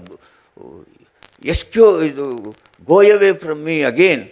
I would go and then hold her, but she would vanish and my dream would break. Then I would try to get the dream again so that I could touch my mother. No, I could not. So such dream was coming to me maybe once in 20 days, once in 25 days, etc. And I was brave, I was always trying to, I was always wishing to get that dream so that I could touch my mother. No, I could not. So with this background, I approached the professor of philosophy and asked him this question, what happens after death and what is the meaning of death? Then that professor gave me Kannada translation of Kathopanishad. And then he said, you read this, you will get some idea. I read Kathopanishad. I could read and understand the story part of Kathopanishad. That is, Nachiketa going to Yama and then asking 3 varas from Yama, and what Yama told Nachiketa, I could understand that. It was a story. And then later portion of it, I could not understand anything. Then I went to the professor and then said, sir, this is my difficulty. I cannot understand the later part of Kathopanishad. And then he said, you see, philosophy is a difficult subject. In your BA, you better take philosophy and study philosophy in a systematic manner. Later you can understand Kathopanishad, not now. Then I decided I will take philosophy. So I applied for philosophy after my intermediate examination, which I had done in first rank in economics and history and logic and other subjects also. At that time, there was a principal in the college who was somehow not well disposed towards philosophy. And then he sent words for me, because I had applied for philosophy. He sent words for me, and then he said, yes, young man, it seems you are a bright person. That is what your marks card says. Why do you take philosophy? Because there is a saying, philosophy bakes no bread. Philosophy bakes no bread. Then immediately I said, if philosophy does not bake any bread, I would open a bakery and earn my bread, but I want to study philosophy. No, it suddenly came, that sentence suddenly came to me. Then he said, okay, you take philosophy. Anyway, I took philosophy and I studied philosophy so thoroughly because that professor taught me so well, and whatever my other difficulties were there, I studied philosophy thoroughly. Now, how much thoroughly I have read, I will give you an example. Now, during that time, I used, for my extra expenditure, I used to sell agarbatti. You know, there was an agarbatti factory. Factory means all agarbattis are done, by hand. It is not by machine anyway. I used to collect some agarbattis, and on Sundays I used to go to some nearby towns and then go to other shops, sell them, and I would give 25% of commission, etc., and earn some money, and I was making somehow, I was making my life. Now, there was the Dasara festival, the Dasara exhibition. Mysore Dasara is very famous. And this owner of agarbatti, his name was Ramakrishnaya, he sent words for me and then said, during Dasara, you sell agarbatti in our stall. We want a person who can speak in English, because most outsiders would come, and I will give you free food in a very luxurious hotel, breakfast and then lunch and then night food and all that. And I will give you 5 rupees a day, so that for 20 days you will work and you will get 100 rupees. Now, I was in a free hostel, but that free hostel was closed during this time, during Dasara time, because they lent the hostel building for a tourist agency. So I had no place to spend the time. I had no food. At that time, this came to me, this offer. But what happened was, there was a writer called Anand Kumaraswamy. I think at least some of you senior persons know what is Anand Kumaraswamy, a great writer a great writer of Indian culture, Indian paintings, Indian art, and all that. Now, I had a plan to read Anand Kumar Swami's book for all the 20 days of Dasara holiday. I had borrowed 6 books of Anand Kumar Swami from the library, and I had a plan to read the whole of it. But at that time, my hostel was closed, and there was no place to stay. At this time, this offer came in Dasara, 500, daily 5 rupees plus good food and all that. Then, when I accepted it and came, I felt I have not read it. I cannot read it. I only earn the 5 rupees and then good food. It was a big disappointment. Then at that time, I happened to see a friend of mine, a classmate, and I just asked him, can you lend me 10 rupees, which I will pay you sometimes later? He suddenly gave me 10 rupees. And immediately I planned myself, well, I reject this job. And I decide this 10 rupees into 20 pieces, like 8 hours per day. And I will read all these 6 books in 20 days. I decided, that's all. And then there was no place to spend the time. I mean, spend the night. And there was college corridor, and there was the servant. College was closed, and the college servant, I knew him. I said, will you allow me to sleep here in the corridor during the night? This is my condition. He said, okay, you sleep here. And then I was taking this, the books with me, and there is a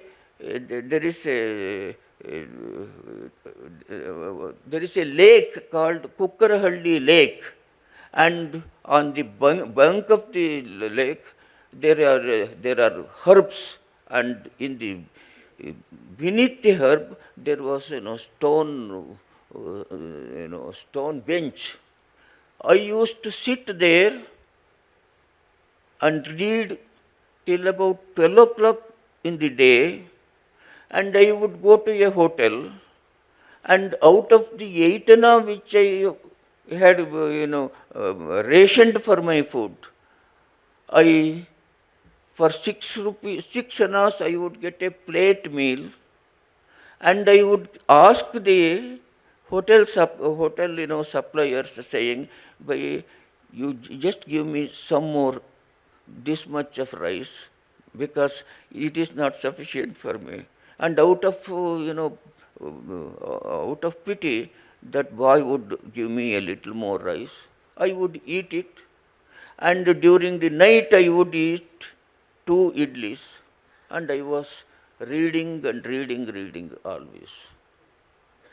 This way, my stomach came to, it was reduced, but I read all the 6 books.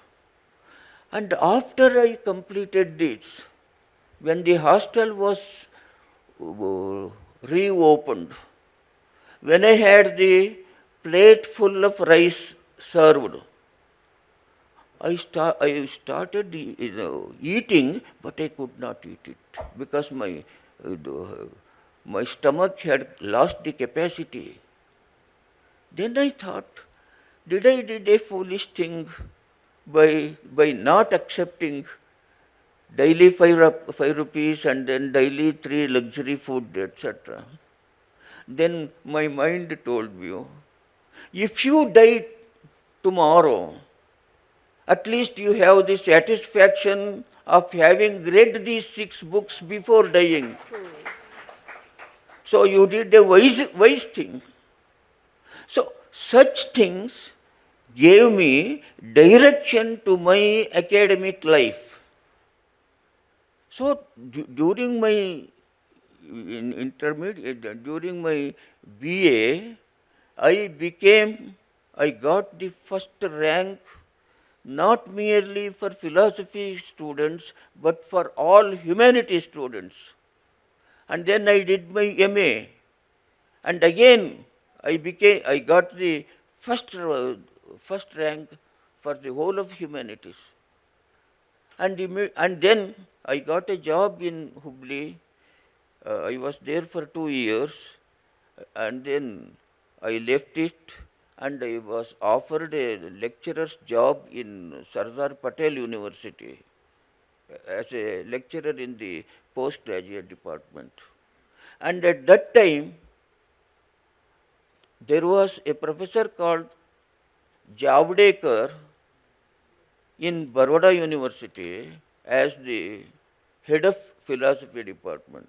Javdekar was a student of R.D. Ranade. You must have heard, at least those who are in touch with Belgaum know, the Ranade Institute. A great professor and a great saint himself. So, under his guidance, I completed my PhD thesis in 12 months. Normally, those who do PhD will take 3 to 4 years, but I did it in 3 months. And I completed it. And then I got it ready, took it to Javdekar. Javdekar said, go and submit it to the university. I took it to the registrar to submit it. And registrar said, you have not completed the minimum 2 years, therefore we don't accept it. Then I came back to Javdekar. And Javdekar spoke to Vice Chancellor and then said, I am the guide. I have certified that the thesis is up to the mark. It is better than the normal thesis. And why should you wait? Why should you make him wait for another month, another year? And that vice chancellor was a nice man. Was a nice man, and he was an intelligent man also. He said, "Send that boy." I carried the copies of this thesis, and then I placed it before the vice chancellor. He looked at this, that, etc., and then he wrote an instruction to the registrar saying, accept the thesis, take further action, but collect 2 years fees. That was all. I had money, I paid it, and within 2 years, within 1.5 months, it came for Viva Voce. For Viva Voce, the man who was who was my examiner was one, V.S. Naravane, a Maharashtrian. V.S. Naravane, he was professor in Allahabad University. Anyway, I got the degree, and they recommended it for this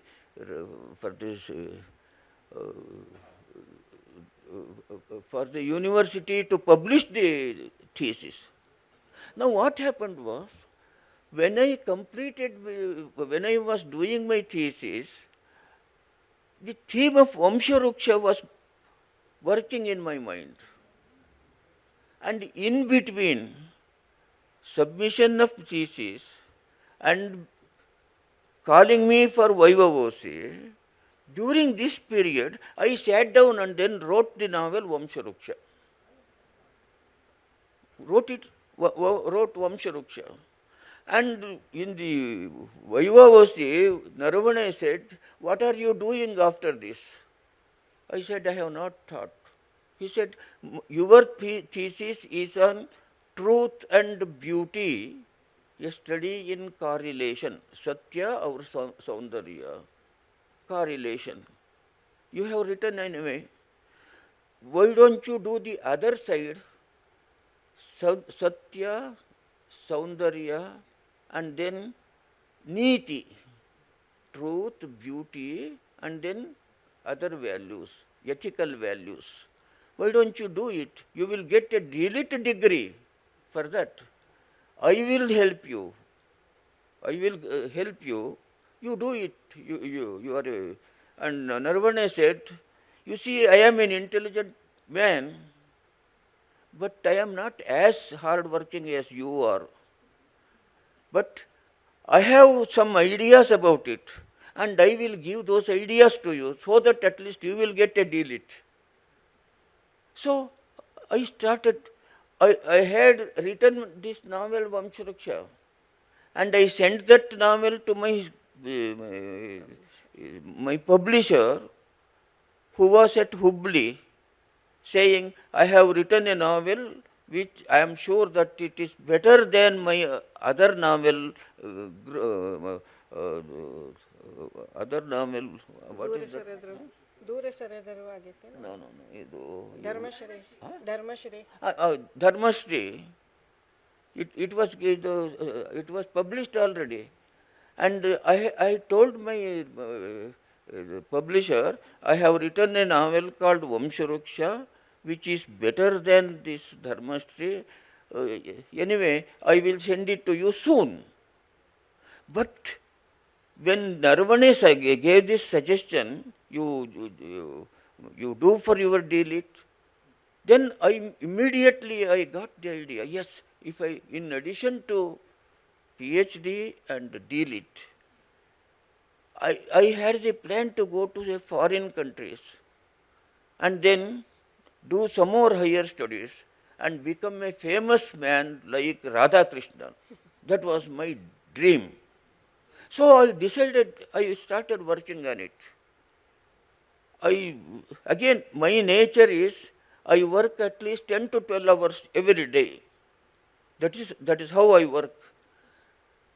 And then my publisher wrote a letter to me saying, "You have said, you have written to me that you have a novel called Vamsharuksha. Send it." I did not even reply to him. I was so much busy with this work. So this way, more than 1.5 years passed. I did not even reply to my publisher.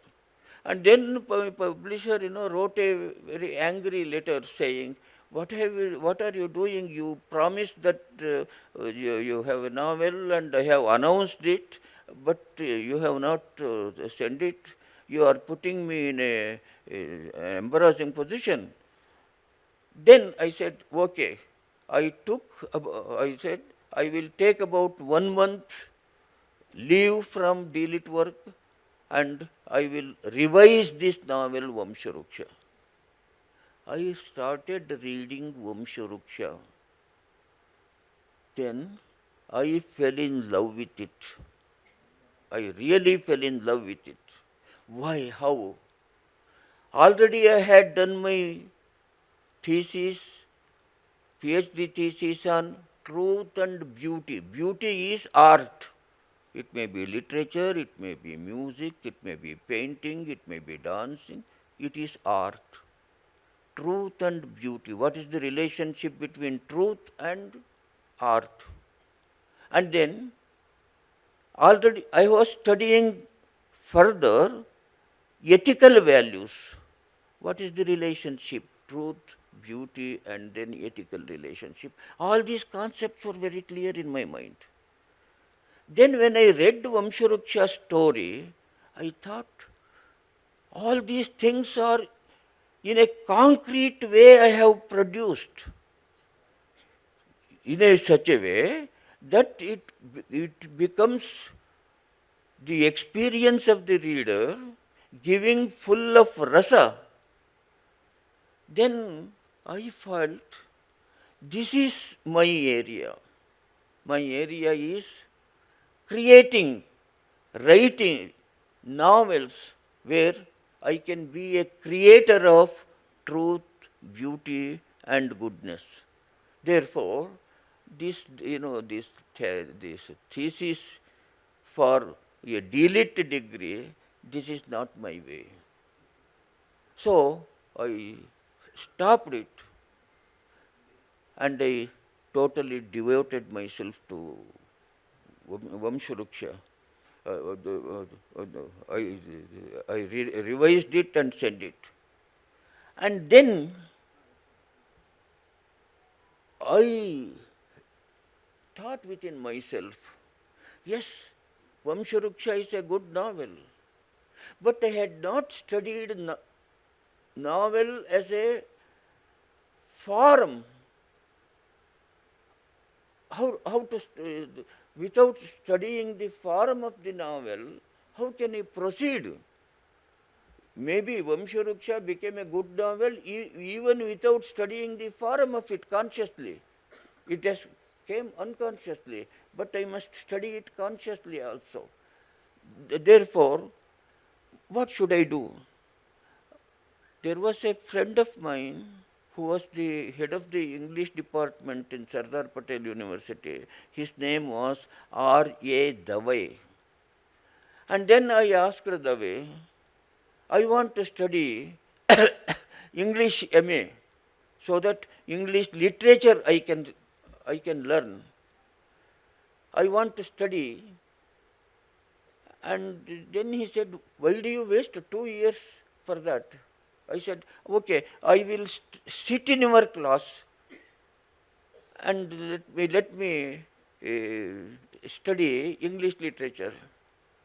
He discussed it with his colleagues, but the colleagues said, this Bhayerappa has done his PhD within 1 year, and this fellow, if he sits in our class, we lose our self-confidence of teaching in the class. Therefore, we don't allow him.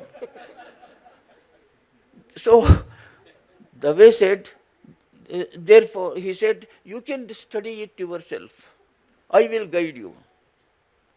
The method that he did was, he said, I will prepare a list of 25 world classic novels. 25 world classic novels like Tolstoy, Dostoevsky, Emil Gola, and British novels, American novels, Spanish novels, etc. You said, you read all those 25. And after reading it, you read criticism on those books. Then you will understand its structure, its language, and how they did it, and so on and so forth. And with that, as you go on writing, you will develop as a novelist. I followed it. I spent nearly 2 years to study it. And then I started writing one after another. Now, this is how I have shifted myself from philosophy or from death to philosophy, from philosophy to novels. So for me, one thing which I have discovered is philosophy cannot be taught in an abstract manner. It is only through art, through literature, philosophy can be taught in a concrete way. By then I had also studied Ramayana and Mahabharata. Now, take Ramayana. Valmiki had a story. You know how he saw the, two birds and all that. Then, what has he taught? In fact, Valmiki has taught moral principles. He teaches moral principles wherever situation comes, wherever such characters come, moral principles and dismorals also, values and disvalues. Come to come to Mahabharata. What is Bhagavad Gita? Bhagavad Gita, Vyasa utilized Bhagavad Gita to teach a philosophy. Vidura Niti, Bhishma Niti, all these things they have used in order to teach.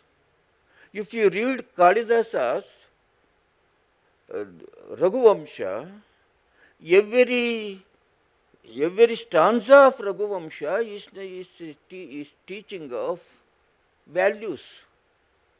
Therefore, our philosophies or our literature or methods are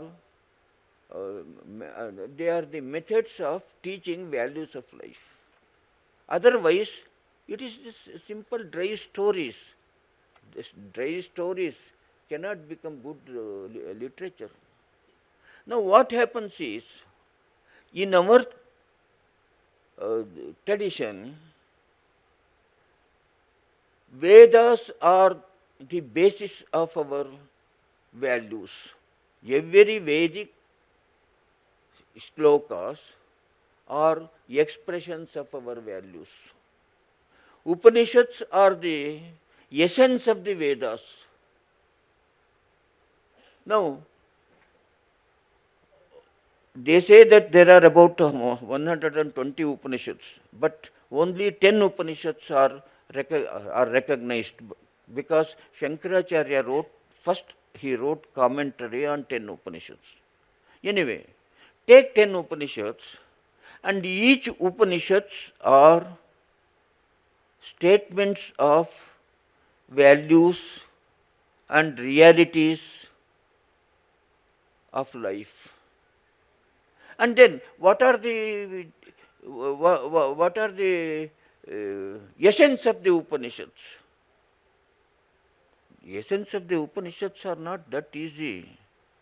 Then there came a Rishi called Badarayana.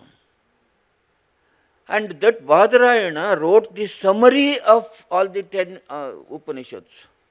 Those summaries are called Badarayana's Brahma Sutra. Brahma Sutra. And those Brahma Sutra, it was very simple and straight simple. But what are the essence of Brahma Sutra? Then there came discussions between scholars and scholars and scholars. Shankaracharya wrote commentary on Badarayana's Brahma Sutra, and that became Advaita. Ramanujacharya wrote another commentary saying what Shankaracharya wrote is not completely correct. He wrote his own. And here it became another, Shankaracharya's was called Advaita. Ramanujacharya's commentary became known as Vishishtadvaita. And then Madhvacharya wrote, no, it's a different thing. Again wrote commentary on Badarayana's Brahma Sutra. So, what happened was, in later time, it was a matter of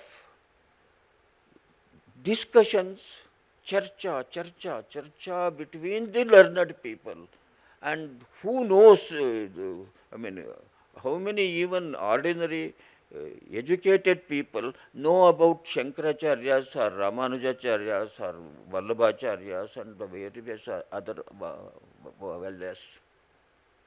In fact, Indian culture is spread throughout the country through Ramayana and Mahabharata. What are Ramayana and Mahabharata? That is literature. Whatever is taught in Upanishads or Vedas, etc., are all taught through characters and through experiences of characters, and then the stories, through stories, and it has spread throughout the country. Not only that, later writers also took, took pieces from Ramayana and Mahabharata. And then they have written dramas and poems and so on and so forth on pieces of Ramayana and Mahabharata. So, after studying all these things, I realized one thing. What is the purpose of my writing? What do I write? Am I writing simply a story? Or through story, am I discussing values of life? Values of life, if I just write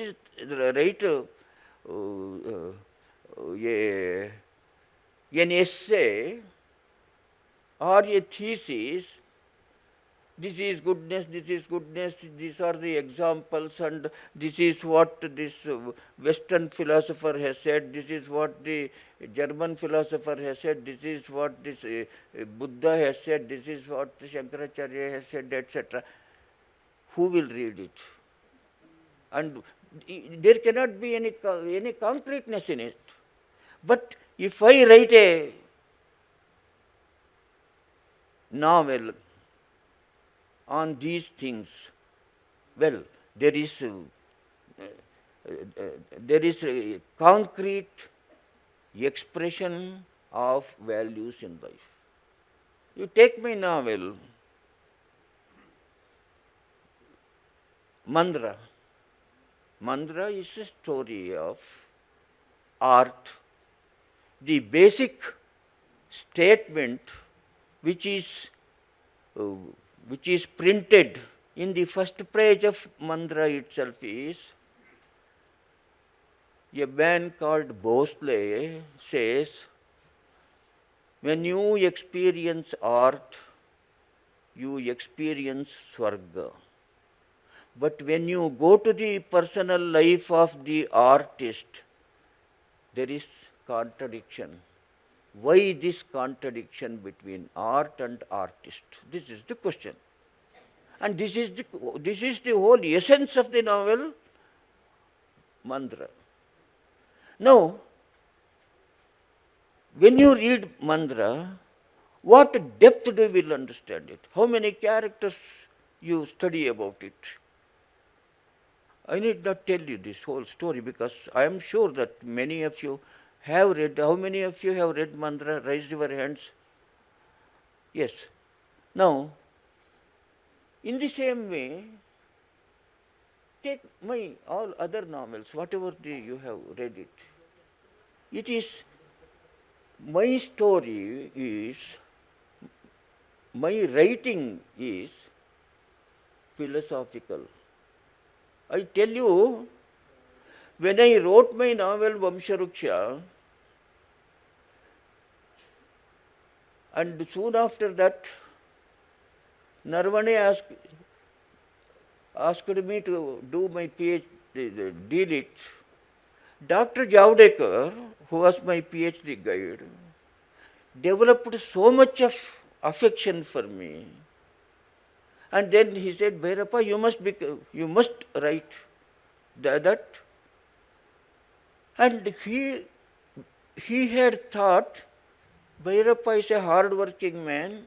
Once he takes up a work, he doesn't require any supervision. And for deal it, no supervision. And meanwhile, Vamsharuksha was published. And someone translated it into English also, translated into Hindi also, and it was published in Hindi. And then once Javadekar asked me, what is your progress for delete work? I said, sir, I have given it up because now I have devoting myself to write novels. Then he became very angry and then said, Bhayerappa, some people are intelligent but not hard-working. Some people are hard-working but not intelligent. You are both hard-working and intelligent. but a devil called literature has taken possession of you. Give it up. Concentrate on your delete. He became angry. He became so angry that he did not talk to me for more than 6 months. But luckily, this novel Vamsharuksha published, it was published and it was translated very soon. I sent a copy of Hindi translation to Dr. Javadekar. Javadekar read it. By then already I was in Delhi. Then Javadekar said, I am coming to Delhi and I am staying with you. Then he came. And then he said, Bhayerappa, I thought you have deserted philosophy. No, you have not. Philosophy is living with you through your novels. I am so much happy about it. He had brought me a full suit dress and a shirt dress and gave it to me and then said, this is my gift to you in appreciation of your novel, which has, through which philosophy is living. And then he gave me a cash of 150 rupees as tailor's charge. Now, what I am saying is, my novels, for me, writing novels, writing literature is pursuing philosophy, pursuing values of life, even pursuing disvalues of life. If you understand this value, indirectly you will be understanding values also. So, I have not deserted philosophy, but I am basically a philosopher. Thank you. माझी पंचायत काय झाली आता लक्षात आलं ना तुम्हाला. ते इतकं सगळं छान बोलता येतं तर मी काहीतरी प्रश्न काढून विचारणार आहे, पण मी विचारणार आहे. त्यांच्या मंद्र कादंबरीचा आत्ता विषय निघालेला होता आणि त्याच्यामध्ये नागपूरचा उल्लेख आहे. नागपूरमधल्या काही घटना आहेत. तर आता मी त्यांना असं म्हणणार आहे की उद्याला आपण सकाळी जाऊ आणि तुम्ही ते जे काय कॉलेजमध्ये झालेल्या संगीत सभा म्हणता किंवा काय आहेत त्या सगळ्या जागा किंवा ज्या हॉटेलमध्ये ते उतरलेले होते मोहनलाल वगैरे, ते सगळं आम्हाला आपण बघूया असं मी त्यांना म्हणणार आहे. त्याच्यावर ते काय म्हणतात ते बघूया. ಮಂದ್ರ ಒಳಗೆ ನೀವು ನಾಗ್ಪುರದ ಉಲ್ಲೇಖ ಮಾಡಿರಿ. ಒಂದು ಕಾಲೇಜ್ ಪಟಾಂಗಣದ ಸಭಾ ಮಾಡಿ ಒಂದು ಹೋಟೆಲ್ ಒಳಗೆ ಅವ್ರು ಹೇಳ್ಕೊತಾರೆ. ನಾಳೆ ಬೆಳಿಗ್ಗೆ ನಾವು ಹೋಗಿ ಅದು ಎಲ್ಲ ನೋಡ್ಕೊಂಡು ಬರ್ಬಹುದೇನು? No, those who have raised your hands for having read mantra, do you know Nagpur plays a very important action in mantra. Can any of you remember it?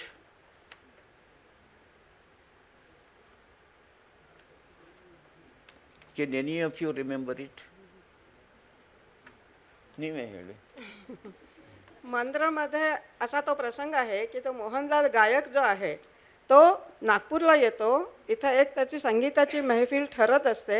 त्याची बायको जी आहे ती देण्याघेण्यावरनं व्यवहार करून त्याला तिथून ओढत घेऊन जाते स्टेशनवर की हे पैसे आपल्याला मिळत नाही आहे तर आपण ही गाण्याची महफिल करायची नाही.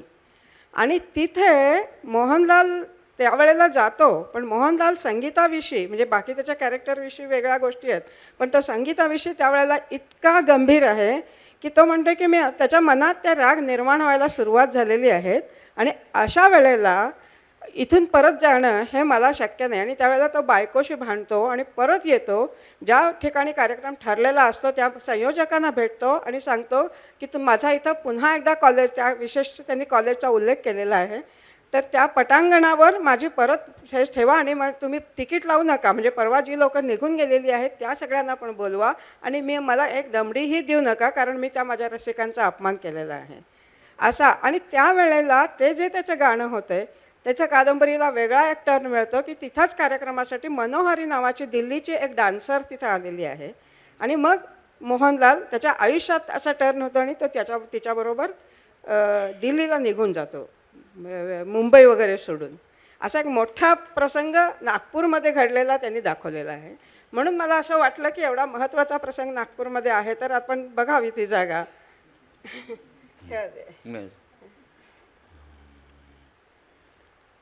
ಅದೇ ಆ ಕಾಲೇಜ್ ಎಲ್ಲಿದೆ ಮತ್ತು ಆ ಹೋಟೆಲ್ ಎಲ್ಲಿದೆ?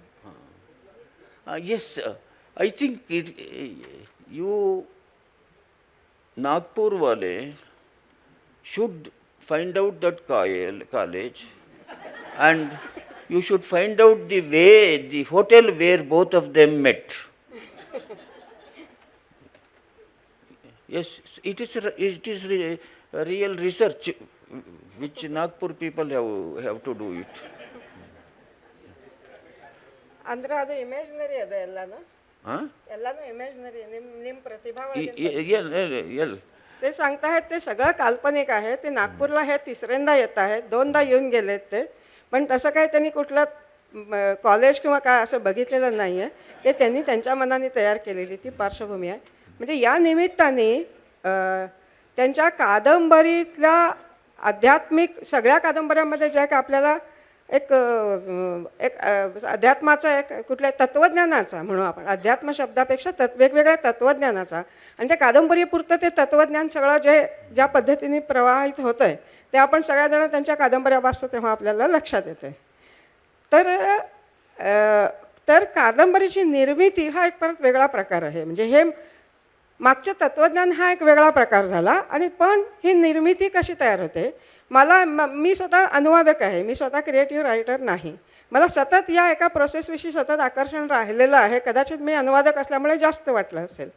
तर मला असा एक नेहमी पडतो प्रश्न की कथा लिहिणं हा एक वेगळा भाग आहे. कथा लिहिली जाते, नाटक लिहिली जाते, त्याचं एक टेक्निक म्हणून वेगळं आहे. कादंबरीकाराकडे जसं भैरप्पांच्या कादंबऱ्याने आता त्यांनी सांगितला आपला संपूर्ण प्रवास आणि त्या मागं असलेलं तत्त्वज्ञान हा भाग सांगितला.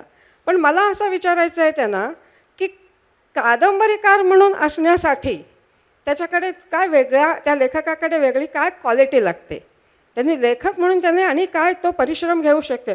मुळातली प्रतिभा हे आपण गृहीत धरू, पण ती कादंबरी अख्खी काय प्रतिभेने फक्त तयार होणार नाही. सुचण्या हा भाग झाल्यानंतर पुढचा जो काय अभ्यासाचा भाग आहे तर त्याविषयी त्यांचा काय विचार आहे तो आपण ऐकूया.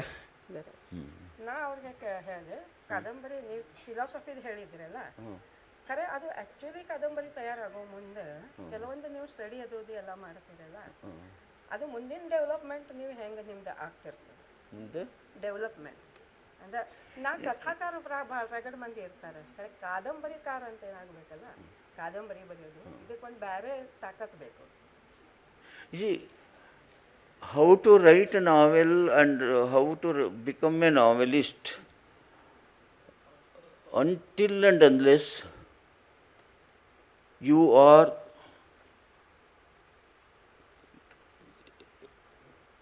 imaginative in your nature, you cannot become a novelist, or you cannot become a poet or dramatist, etc.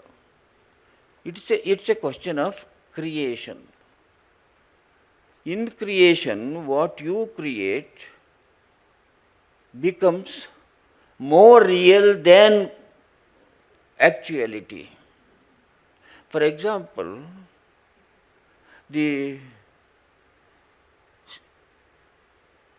forest owned by Raja Sahib, 1000 acre of thick forest. मंत्रमधला संदर्भ आहे त्याचा.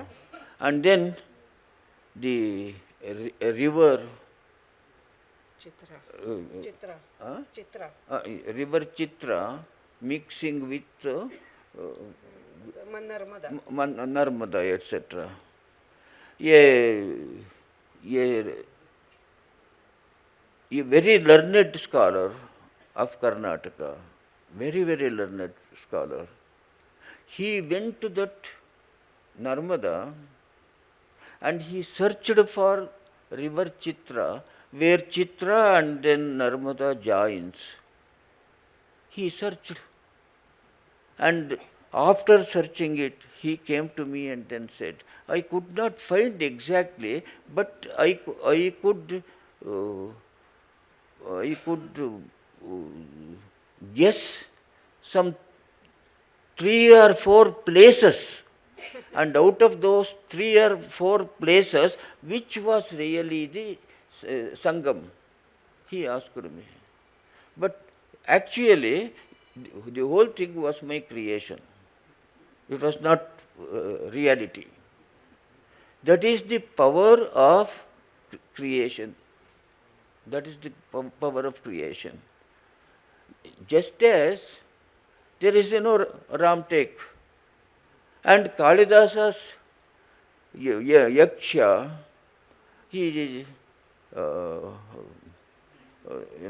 he stands on this hill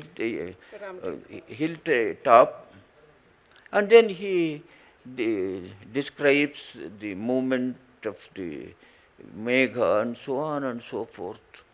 And you feel that it is real. It is real. But actually, the whole thing is imagination. That Meghaduta of Kalidasa is a world-renowned thing, and no other language in the world such a poem was written, because it is creation. Therefore, in order that you become a novelist, you must be imaginative in your nature. What happened to me is, if I read a history book, yes, I read history book, but while I read history book, gradually a story develops through the history book to me. I read, you see, astronomy. I read astronomy, that, this, what is this, ಇದು ಯಾವುದು? यान what is it is called? यान Yana, ಇದು his ಹಡಗು ಹೋಗುತ್ತಲ್ಲ, space यान ಒಳಗೆ yes, spaceship, it is called spaceship, etc.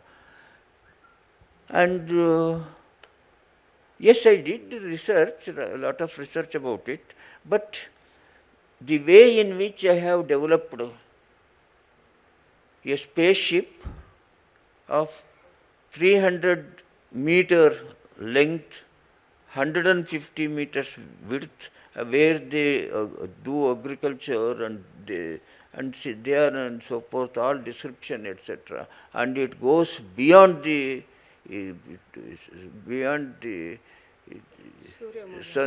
sun and so on. I have taken the help of scientists, but those scientists who read the novel after I wrote it, he said, Bhayerappa ji, in what you have written may become a reality after 100 years. It is not so easy. But after 100 years, if the scientists create a spaceship, they must create it in the way in which you have created. Now, what does it mean? It is imagination, but imagination with some basic scientific material. So, this way, when you write a novel, well, some basic material will be there, but your imagination creates it. Yes. या ना नावाची त्यांची एक कन्नड कादंबरी आहे, ती मराठीमध्ये अजून आलेली नाही आहे आणि ती पूर्ण हे अवकाशात संपूर्ण कादंबरी घडते. तर अजून ती मराठीमध्ये अनुवादित झालेली नाही आहे, तर त्याचा ते संदर्भ सांगत होते. ಮುಂದಕ್ಕೆ ಏನು ಹೇಳಿದ್ದು ನೀವೇ ಒಂದಿಷ್ಟು ಪ್ರಶ್ನೆ ಕೇಳಿ ಮುಗಿಸೋಣ. ಇಲ್ಲಿ ಯಾರು ಓದೋರಿಲ್ಲ, ಓದಿದ್ರು ಅದೇ ಮುಗಿಸೋಣ. एक मला त्यांना प्रश्न विचारायचा आहे की आपण हे करोनाचं संकट एक अगदी खूप जवळनं बघितलेलं आहे. गेली 2 वर्ष आपण ते सगळे त्याच्यामधून जातो आहोत. भैरप्पांच्या अनेक कादंबऱ्यांमध्ये, आत्मचरित्रामध्ये आता त्यांनी जेव्हा सांगितलं त्यांच्या लहानपणीच्या प्लेगच्या घटनामध्ये, करोनामध्ये खूप जणांनी आपल्या जवळची माणसं गमावलेली, भैरप्पांनी पण तसं आपल्या घरातली 3-3, 4-4 माणसं म्हणजे आई, भावंड अशी सगळी प्लेगमध्ये गेलेली आहेत. आणि आता मला वाटतं अशी फार कमी माणसं असतील की ज्यांनी तो प्लेग पण अंगावर घेतला आणि आता हा करोना पण त्यांनी अंगावर घेतलेला आहे. तर मला त्यांचं निरीक्षण म्हणा या दोन प्लेग आणि करोना या दोन्हीकडे ते कसे बघतात आणि त्यांचा काय विषयीचा अनुभव आहे तो एक मला त्यांनी सांगा. ಕೊರೋನಾ ಮತ್ತು ಪ್ಲೇಗ್ ನೀವು ಎರಡು ನೋಡಿರಿ, ಅದಕ್ಕೆ ಈ ಎರಡು ಒಳಗಿಂದ ವ್ಯತ್ಯಾಸ ಸಾಮ್ಯ. You see, those days, corona is spread throughout the world. Plague was not spread throughout the world simultaneously. And sometimes, you see, I think plague used to visit once in 2 years or once in 3 years, etc. And people were believing that this plague is created by rats. But plagues are not created by rats, but they are spread through rats. And it is that time, I think in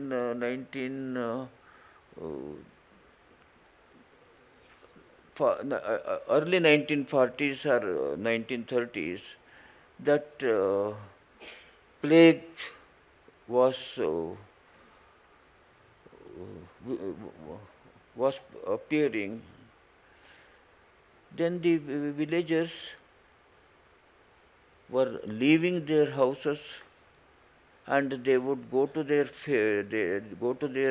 fields or gardens and have some huts and live there till the rainfall. Once the rainfall comes, the effect of the rats would become less and people would go back to their villages. And at that time they invented inoculation, and they say that if inoculation is made, plague will not appear, plague will not attack. So it came and some people got inoculation and some people were afraid of inoculation itself, and the government made a compulsion that those who will not get the inoculation, they will be punished and all that. And now this corona also, government has made it compulsory. If you don't take it, you will be punished. So it is going on. I think corona is more widespread than plague, and corona's effect on the whole world is really far wide reaching. Because, because of corona, the economy of the people, economy of the countries, not only one country, but almost all the countries uh, has has become very difficult, etc. So, but they say that corona is created by man, but plague was not created by man. So these are the differences.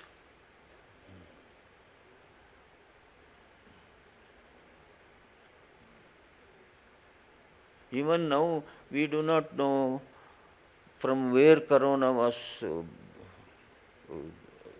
created and it was spread, and people still believe the Chinese did it. Maybe they created it uh, in order to destroy the economy of other countries. Because of corona, even America's the economy was disturbed, and Europe's was disturbed, India's was disturbed, etc. Maybe it's a kind of war, silent war. But plague was not created like that.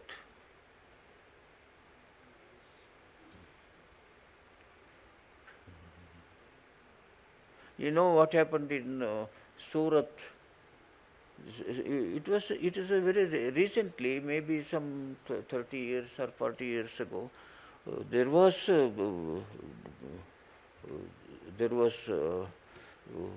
plague, and because the whole city was very dirty, and there was an officer, a very efficient officer came, and the government said, you see to it that plague will not appear in this city, etc. And then they widened the road, and now the Surat roads are as wide as these cities. ಇದು ಯಾವುದು ಈ ಊರು? Nagpur. Yes, Nagpur's roads.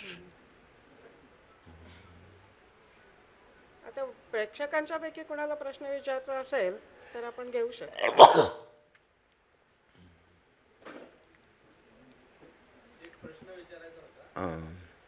पर्वत तर खूप लोकप्रिय झाली आणि राष्ट्रीय महाकाव्यावरची कादंबरी. होमरचे इलियड आणि ओडिसीमध्ये कालखंड साधारणतः सारखा आहे, घटनाक्रम सुद्धा बरेचसा सारखा आहे, दंतकथा सारख्या आहे. तर याच्यामध्ये साम्यभेद काय वाटतात त्यांना स्वतः त्यांना? ते सांगतील. होमरचं म्हटलं ना तुम्ही? ಹೋಮರ್ ಮಹಾಕಾವ್ಯ ಮತ್ತೆ ಪರ್ವವಾಗಿದ್ದ ಸಾಮ್ಯ ಭೇದ ನಿಮಗೇನಾದ್ರೆ ಅನ್ನಿಸ್ತದೆ? No, I have not read Ulysses, etc. so thoroughly. Not Ulysses, sir. Huh? Iliad and Odyssey by Homer, Greek. Iliad and Odyssey. You know? Iliad and Odyssey. Huh? Iliad and Odyssey. Odyssey. No, I have not read it so thoroughly. I have a question. Sir, what about the different interpretations of history and the debate which you entered with Mr. Girish Karnad, the late Mr. Girish Karnad, about viewing Tipu Sultan from different perspectives? That created a huge controversy. Yeah, yes. So would you like to throw some light on that? See, but the thing is, Girish Karnad is a committed leftist. You know the details of leftism. Leftists. Sir, I beg to differ. He's not a leftist, he's a liberal. There's a difference. He's a liberal. He's not here to defend himself. Girish Karnad, you can't call a leftist. He's a liberal. ಏನಾಯಿತು? Girish Karnad liberal ಇದ್ರು ಅಂತಾರೆ. किसी को कुछ भी बोलेंगे, वो नहीं है अपने आप को डिफेंड करने के लिए. No, sir, but please don't call him a No, leftist. no, the leftists always call themselves liberal. The leftists always call themselves liberal, and they call others as conservative. That is the terminology. That is the terminology. In fact, you see, about Tipu Sultan, Tipu was, he was a committed,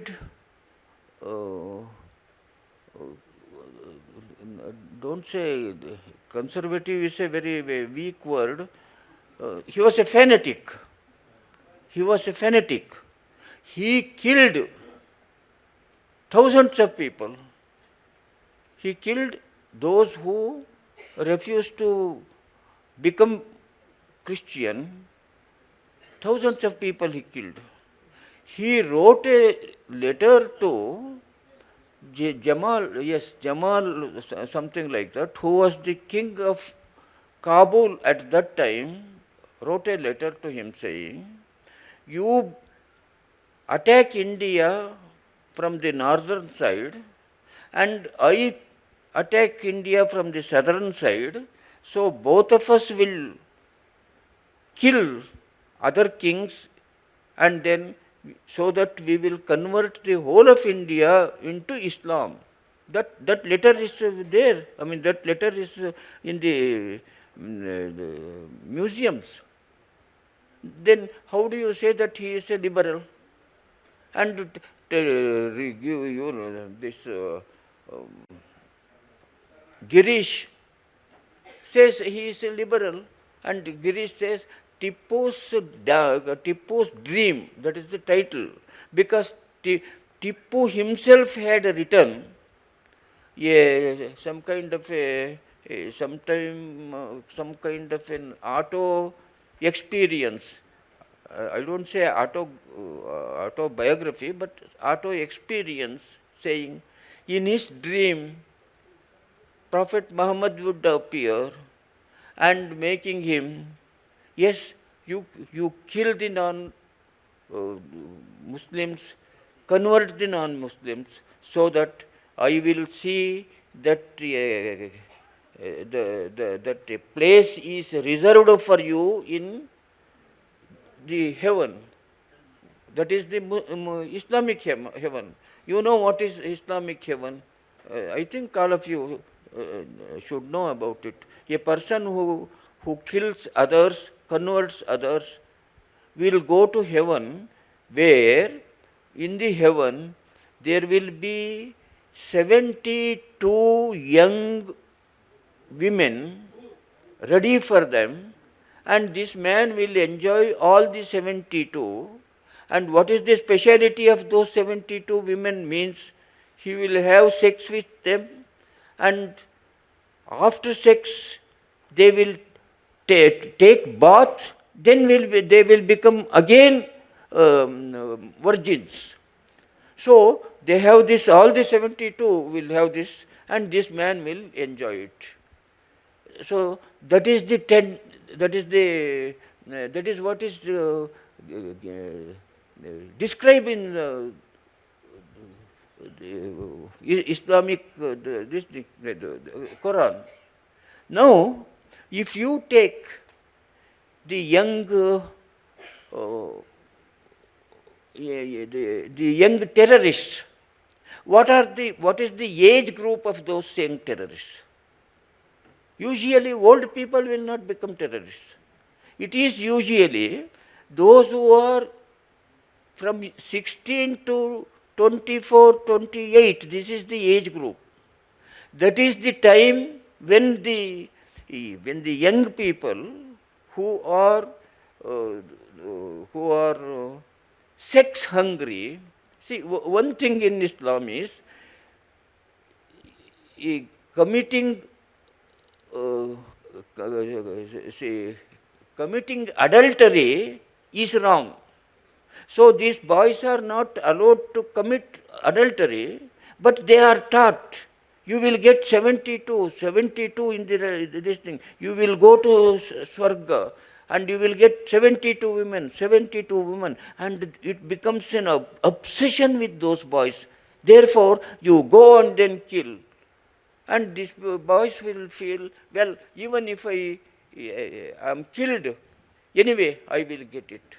So this kind of desire, sex desire, they create. And they do it. And Tipu has written it in his dreams.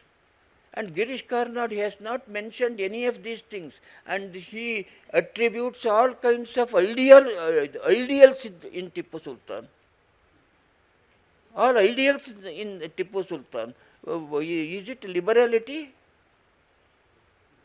I have written on Tipu Sultan on this.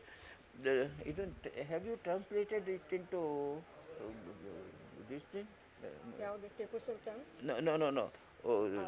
Sandarbha Samvada. Yes, there is a book called Sandarbha Samvada written by me on I have written on this Tipu Sultan writing on Girish Karnad. And if it's better you translate it into Marathi. Therefore, Girish has good grip on technique of drama. He is a good technique on films also. But his ideology is he is a leftist. And he uses his art for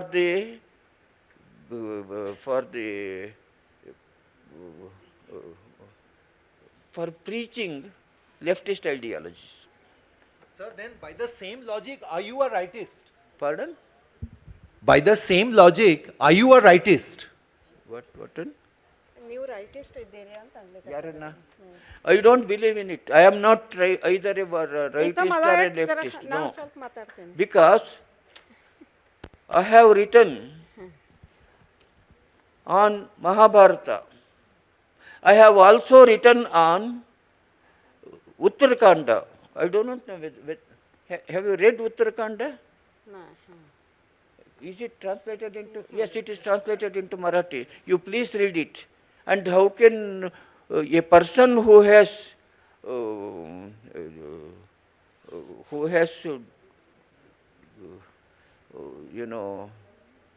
depicted Rama and put him before a what is it called? Cross-examination by Sita. I have created it. And because of that, many people, some orthodox people in Karnataka have become my enemies. Those who were my great admirers now have become enemies. Now, I have written that also. And how can you say I am rightist or leftist? आणि पर्वामध्ये सुद्धा कृष्णाला पूर्ण माणूस करून टाकलेला आहे, त्याचं देवत्व पूर्णपणे काढून. Have you read this Parva? Parva. Yes. And what is my treatment of Krishna? You have humanized. Huh? You have humanized. Yes. Yes, I am a humanist.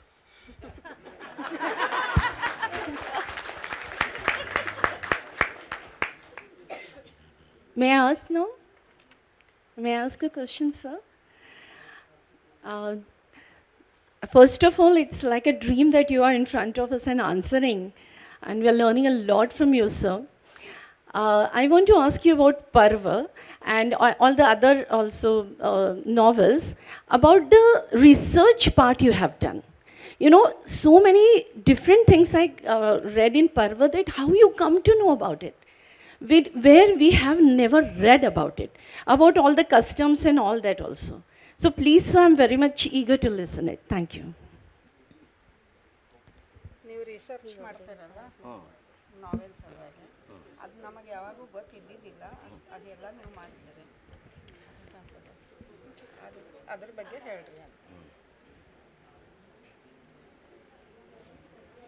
See, in order to read, to give an example, before writing Parva, I read the original Mahabharata in Sanskrit. And I made a map of all the important places where Mahabharata action takes place. I have made all the travel about it, studied the map and all that. Also, there are many books, many scholars who have written on the Mahabharata. For example, food in ancient India. Food in ancient India. That means, what were the agriculture in ancient India? Were they were they growing rice or wheat or any other corns, etc., etc., and what are the proofs and all that, etc. So scholars have made research on it. I have read such books also, and the rivers, etc., of the whole of India, I have read about them, and so this way, what were the war? What were the war that wars were conducted during Mahabharata, earlier to Mahabharata. And also, I have read Arthashastra. I have read Arthashastra because Mahabharata somehow reflects administration as it is given in Arthashastra. And also, to tell you,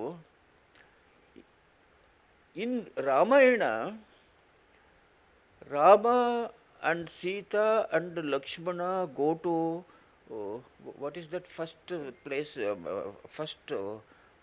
These things they Dandakaranya not Dandakaranya, but anyway, you see, you must explain me one thing. Now I am 91. Sometimes I forget proper names. Anyway, Bharata comes to meet Rama. Bharata comes to meet Rama. Huh? ನಂದಿಗ್ರಾಮ್. No, not Nandigram. Not Nandigram. After that. Anyway, Rama tells Bharata, even before Bharata tells Rama the purpose of his coming, Rama tells Bharata the principles of administration. Principles of administration.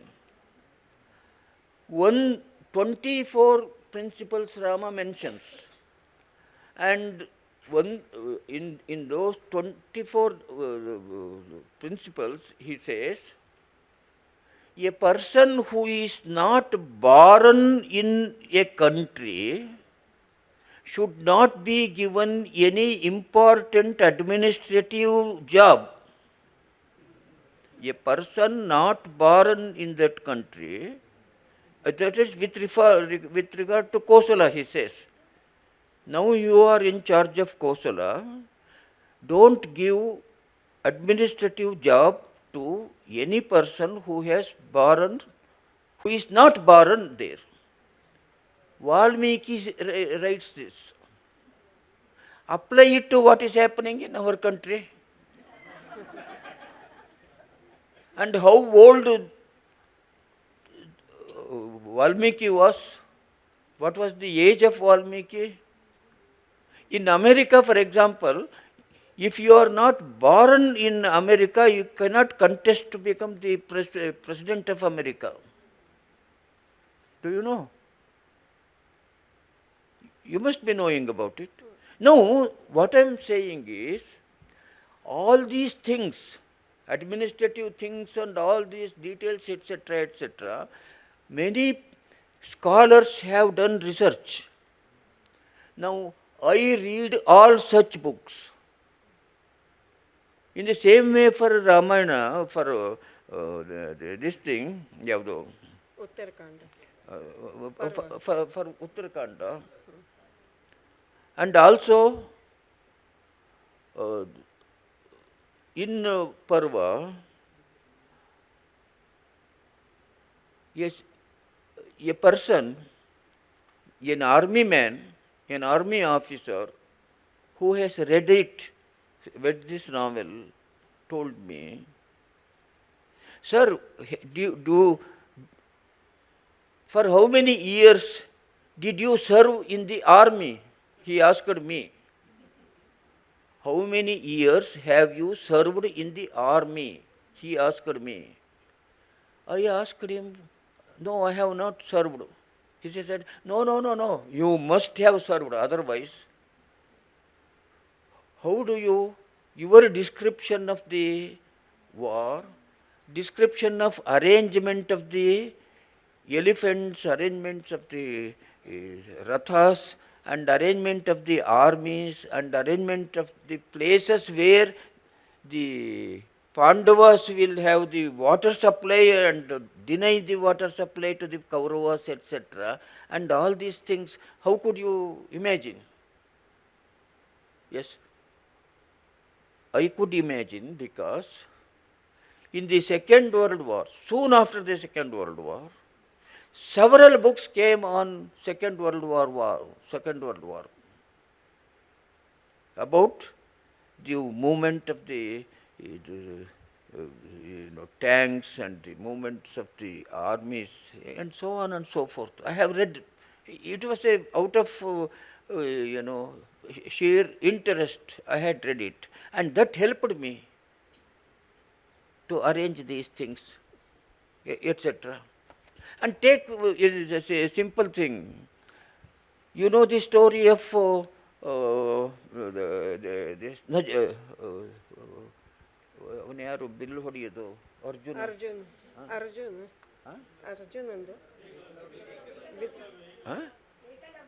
Ekalavya.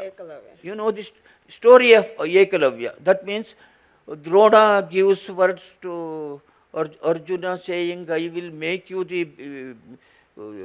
exceptionally this thing, and it was discovered that Ekalavya could do better than Arjuna. Therefore, Arjuna became displeased with the Guru. Therefore, Guru asked him for his finger.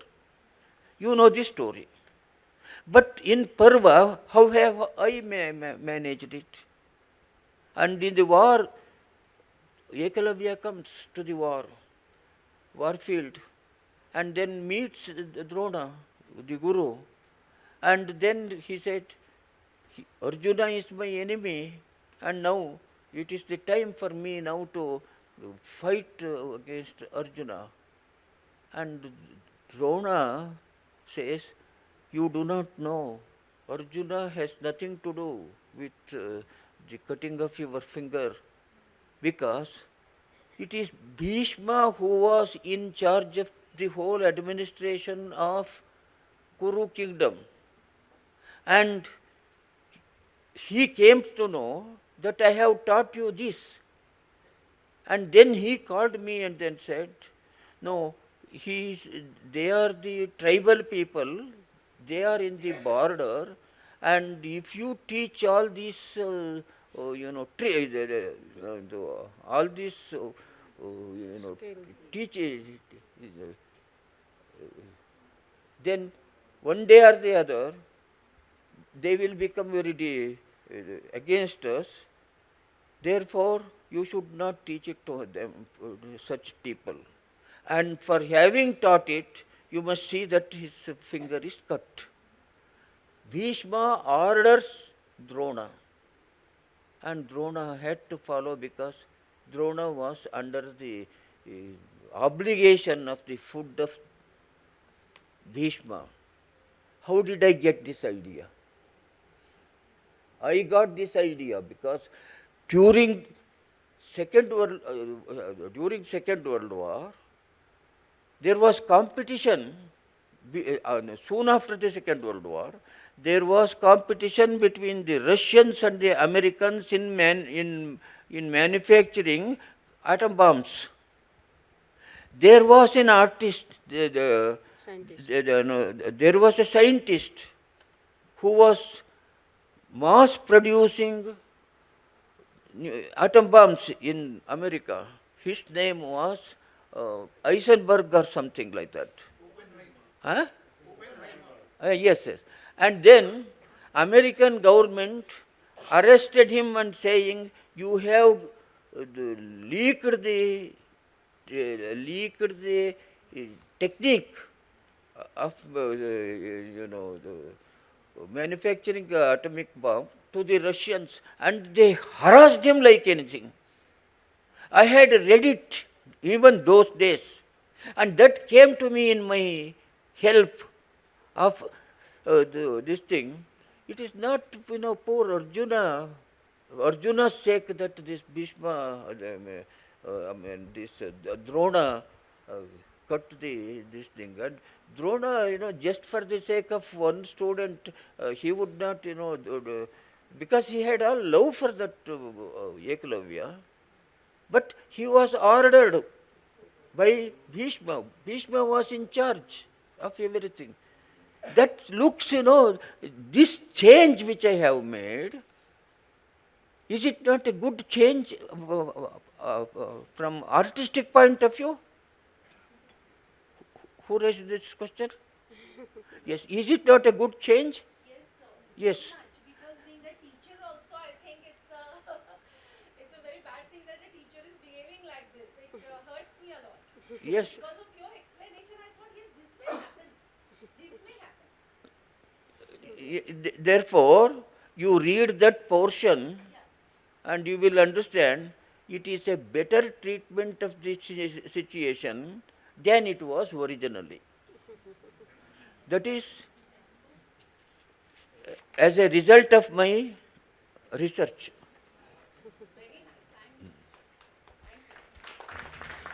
मला वाटतं आता आपला बराच उशीर झालेला आहे. एक प्रश्न विचारू का? विचारा. How does a thing become value बेअरर? How does a thing become value बेअरर? ನಾನು ಕೇಳಲಿಲ್ಲ. No, I cannot. How does a thing become value बेअरर? How does the theme become value bearer अंधकथार? How does? Theme म्हणताय ना तुम्ही? King THING thing. Thing ಅದೇ ಅವ್ರು ಹೇಳ್ತಾರೆ.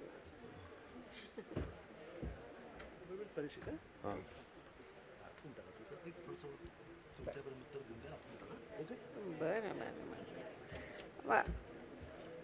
नाही, मला हा प्रश्न कळला नाही, पण मला वाटतं आता आपण संपवूया, कारण ते पण बराच वेळ बोलत आहेत आणि आपण सगळेजण हॅलो. बोलतोय ते खूप मनापासून बोलतायत. तुम्ही तो प्रश्न त्यांना एखादी नंतर वस्तू विचारा. मूल्यधारक कशी होते?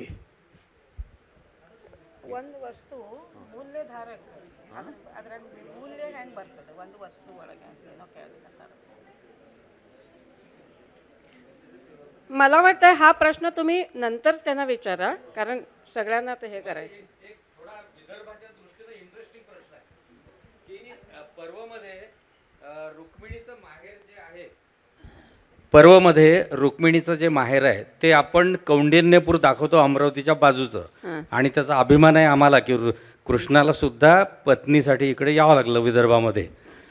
पण मला असं ऐकायला मिळालं तर ते कौंडिन्यपूर हे खरंच त्या ठिकाणी रुक्मिणीचं माहेर होतं का भौगोलिकदृष्ट्या, हा प्रश्न मला भैरप्पांना विचारायचा आहे. ते सांगतात ना ते सगळं बरंच क्रिएट करतायत म्हणून. नाही दुसरं नाही एक हरियाणाच्या जवळ नागपूरमधलं सुद्धा कॉलेज क्रिएटच केलेलं आहे ना. नाही, पण आता इथे प्रश्न कसा आहे, हरियाणाजवळ सुद्धा कौंडिण्यपूर आहे असं मला कळलं, म्हणून हा प्रश्न विचार. No, I understand your question. In fact, this Shishupala was a subordinate of Jarasandha. And Jarasandha was expanding his kingdom. And Rukmini was marriageable age. And Jarasandha's plan was, if Rukmini is given in marriage to Shishupala, Jarasandha's expansion, his expansion of his kingdom or his empire will become big. Krishna came to know about it. See, when Krishna killed Kamsa, Kamsa was the son-in-law of Jarasandha. And Jarasandha became very angry.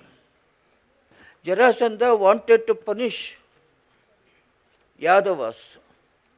But Jarasandha attacked Yadavas for one or two times.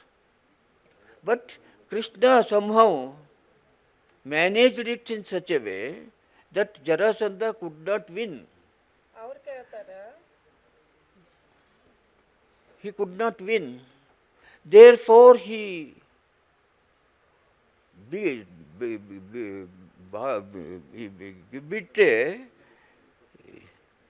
brought a very big army. Krishna thought, we cannot win this big army, so we must go away from Mathura. He thought of going to Dwarka. But the Yadavas, they said, we going away like that is below our dignity. We will fight, we may die, but we will fight, etc. Krishna said, it is not wise. When we know that we cannot win, we have to go. And they scolded Krishna saying, you are unfit, you are not a Kshatriya.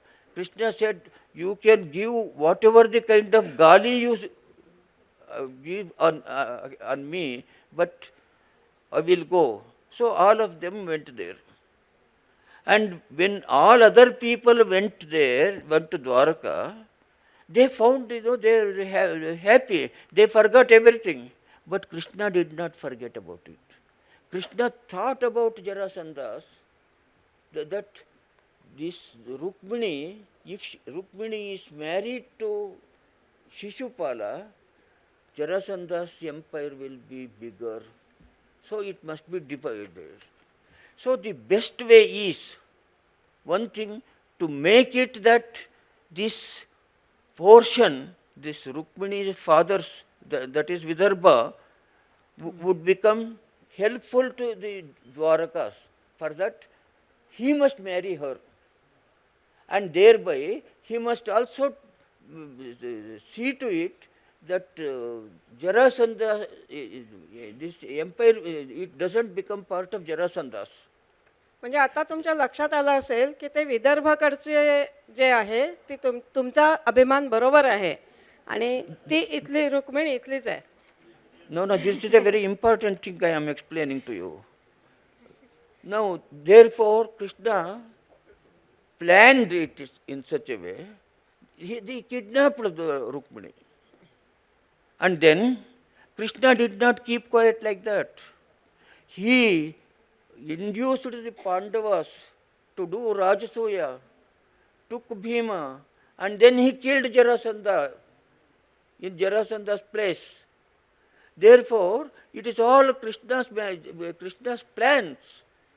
Therefore, what happened in later period, people, I mean, this dramatists and this, that, etc. will say Rukmini was a very beautiful girl and Krishna fell in love with her and Rukmini was falling in love with him. You see, all these stories are different. But if you come to matters of fact, this is Krishna's plan of finishing off Jarasandha. You just read this portion and then read it in a matter of fact political point of view. This explanation is real. एकूण आपण आतापर्यंत बघतो आहोत की त्यांनी जवळजवळ पर्वच्या निमित्ताने पौराणिक विषयाला हात घातलेला आहे, सार्थच्या निमित्ताने इतिहासाला हात घातलेला आहे, आवरणमधली सुद्धा कादंबरीतली कादंबरी आहे तिथे त्यांनी इतिहास घेतलेला आहे. त्याच्यानंतर त्यांनी तंतूमध्ये म्हणजे स्वातंत्र्योत्तर काळातला भारत घेतलेला आहे. नंतर पुढे त्यांचा एक तडा नावाची कादंबरी आहे, त्याच्यामध्ये अगदी आधुनिक काळातल्या स्त्रीविषयी पण त्यांनी लिहिलेलं आहे.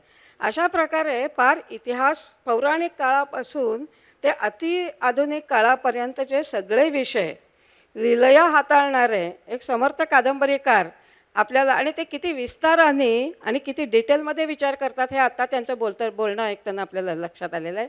आणि त्यांच्या कादंबऱ्या मोठ्या का असतात आणि त्याच्यामध्ये इतका विस्तार कुठून भरला जातो याचंही आपल्या सगळ्यांना उत्तर मिळालेलं आहे.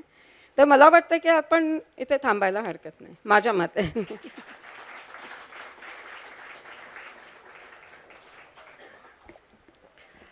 आपल्या हेही लक्षात आलं आहे की डॉक्टर भैरप्पांकडे बोलण्यासारखं आणि सांगण्यासारखं खूप आहे. त्यासाठी फक्त 1 तास 2 तास पुरेसे नाहीत. पुन्हा ही संधी कधी मिळते माहिती नाही, पण आपण तशी आशा करूया.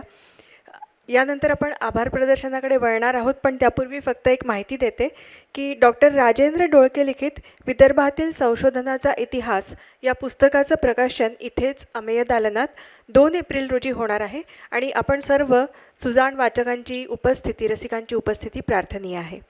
मी आभार प्रदर्शनासाठी ग्रंथालयाचे संचालक श्री विवेक अलोणी यांना आमंत्रित करते.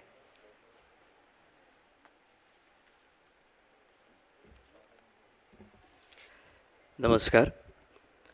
सन्माननीय व्यासपीठ आणि या सभागृहात उपस्थित सर्व साहित्य रसिक हो, आपण सर्वच विदर्भ साहित्य संघ शताब्दी वर्षाच्या या पर्वावर आयोजित सन्माननीय डॉक्टर भैरप्पा या ज्ञानसंपन्न, अनुभवसंपन्न आणि प्रतिभासंपन्न अशा सरस्वती पुत्राच्या सुसंवादामध्ये रममाण झालो होतो. हा आपल्या सगळ्यांसाठीच एक अविस्मरणीय असा अनुभव आहे असंच म्हणावं लागेल. आज या कार्यक्रमासाठी ज्येष्ठ कादंबरीकार, लेखक आणि विचारवंत माननीय Dr.S.L भैरप्पा यांनी आमच्या निमंत्रणाचा स्वीकार केला. ते या ठिकाणी आलेत आणि अतिशय उत्तम असा संवाद आपल्या सगळ्यांशी साधला. त्याबद्दल विदर्भ साहित्य संघाच्या वतीने मी त्यांच्याप्रती कृतज्ञता व्यक्त करतो. त्याचप्रमाणे आपल्या सिद्धहस्त लेखणीनं ज्यांनी माननीय डॉक्टर भैरप्पा यांच्या अनेक कादंबऱ्यांचा तितकाच यथार्थ आणि मनोरम असा अनुवाद केला आहे आणि ज्यांनी 3 भाषांवरचं आपलं प्रभुत्व सिद्ध करून डॉक्टर भैरप्पा यांच्याशी सुसंवाद साधण्याचं विशेष कौशल्याचं काम केलं आहे, त्या माननीय डॉक्टर उमा कुलकर्णी यांच्याप्रती देखील मी विदर्भ साहित्य संघाच्या वतीने कृतज्ञता व्यक्त करतो. या कार्यक्रमासाठी विदर्भ साहित्य संघाचे विश्वस्त माजी न्यायमूर्ती माननीय श्री विकासजी सिरपूरकर, सर्व कार्यकारिणी सदस्य, पदाधिकारी, वृत्तपत्रांचे वार्ताहर, छायाचित्रकार, दृकश्राव्य माध्यमांचे प्रतिनिधी यांनी या कार्यक्रमाला यापूर्वीही प्रसिद्धी दिली आणि आजही ते मोठ्या संख्येने या ठिकाणी उपस्थित आहेत. त्यांच्याप्रती मी आभार व्यक्त करतो.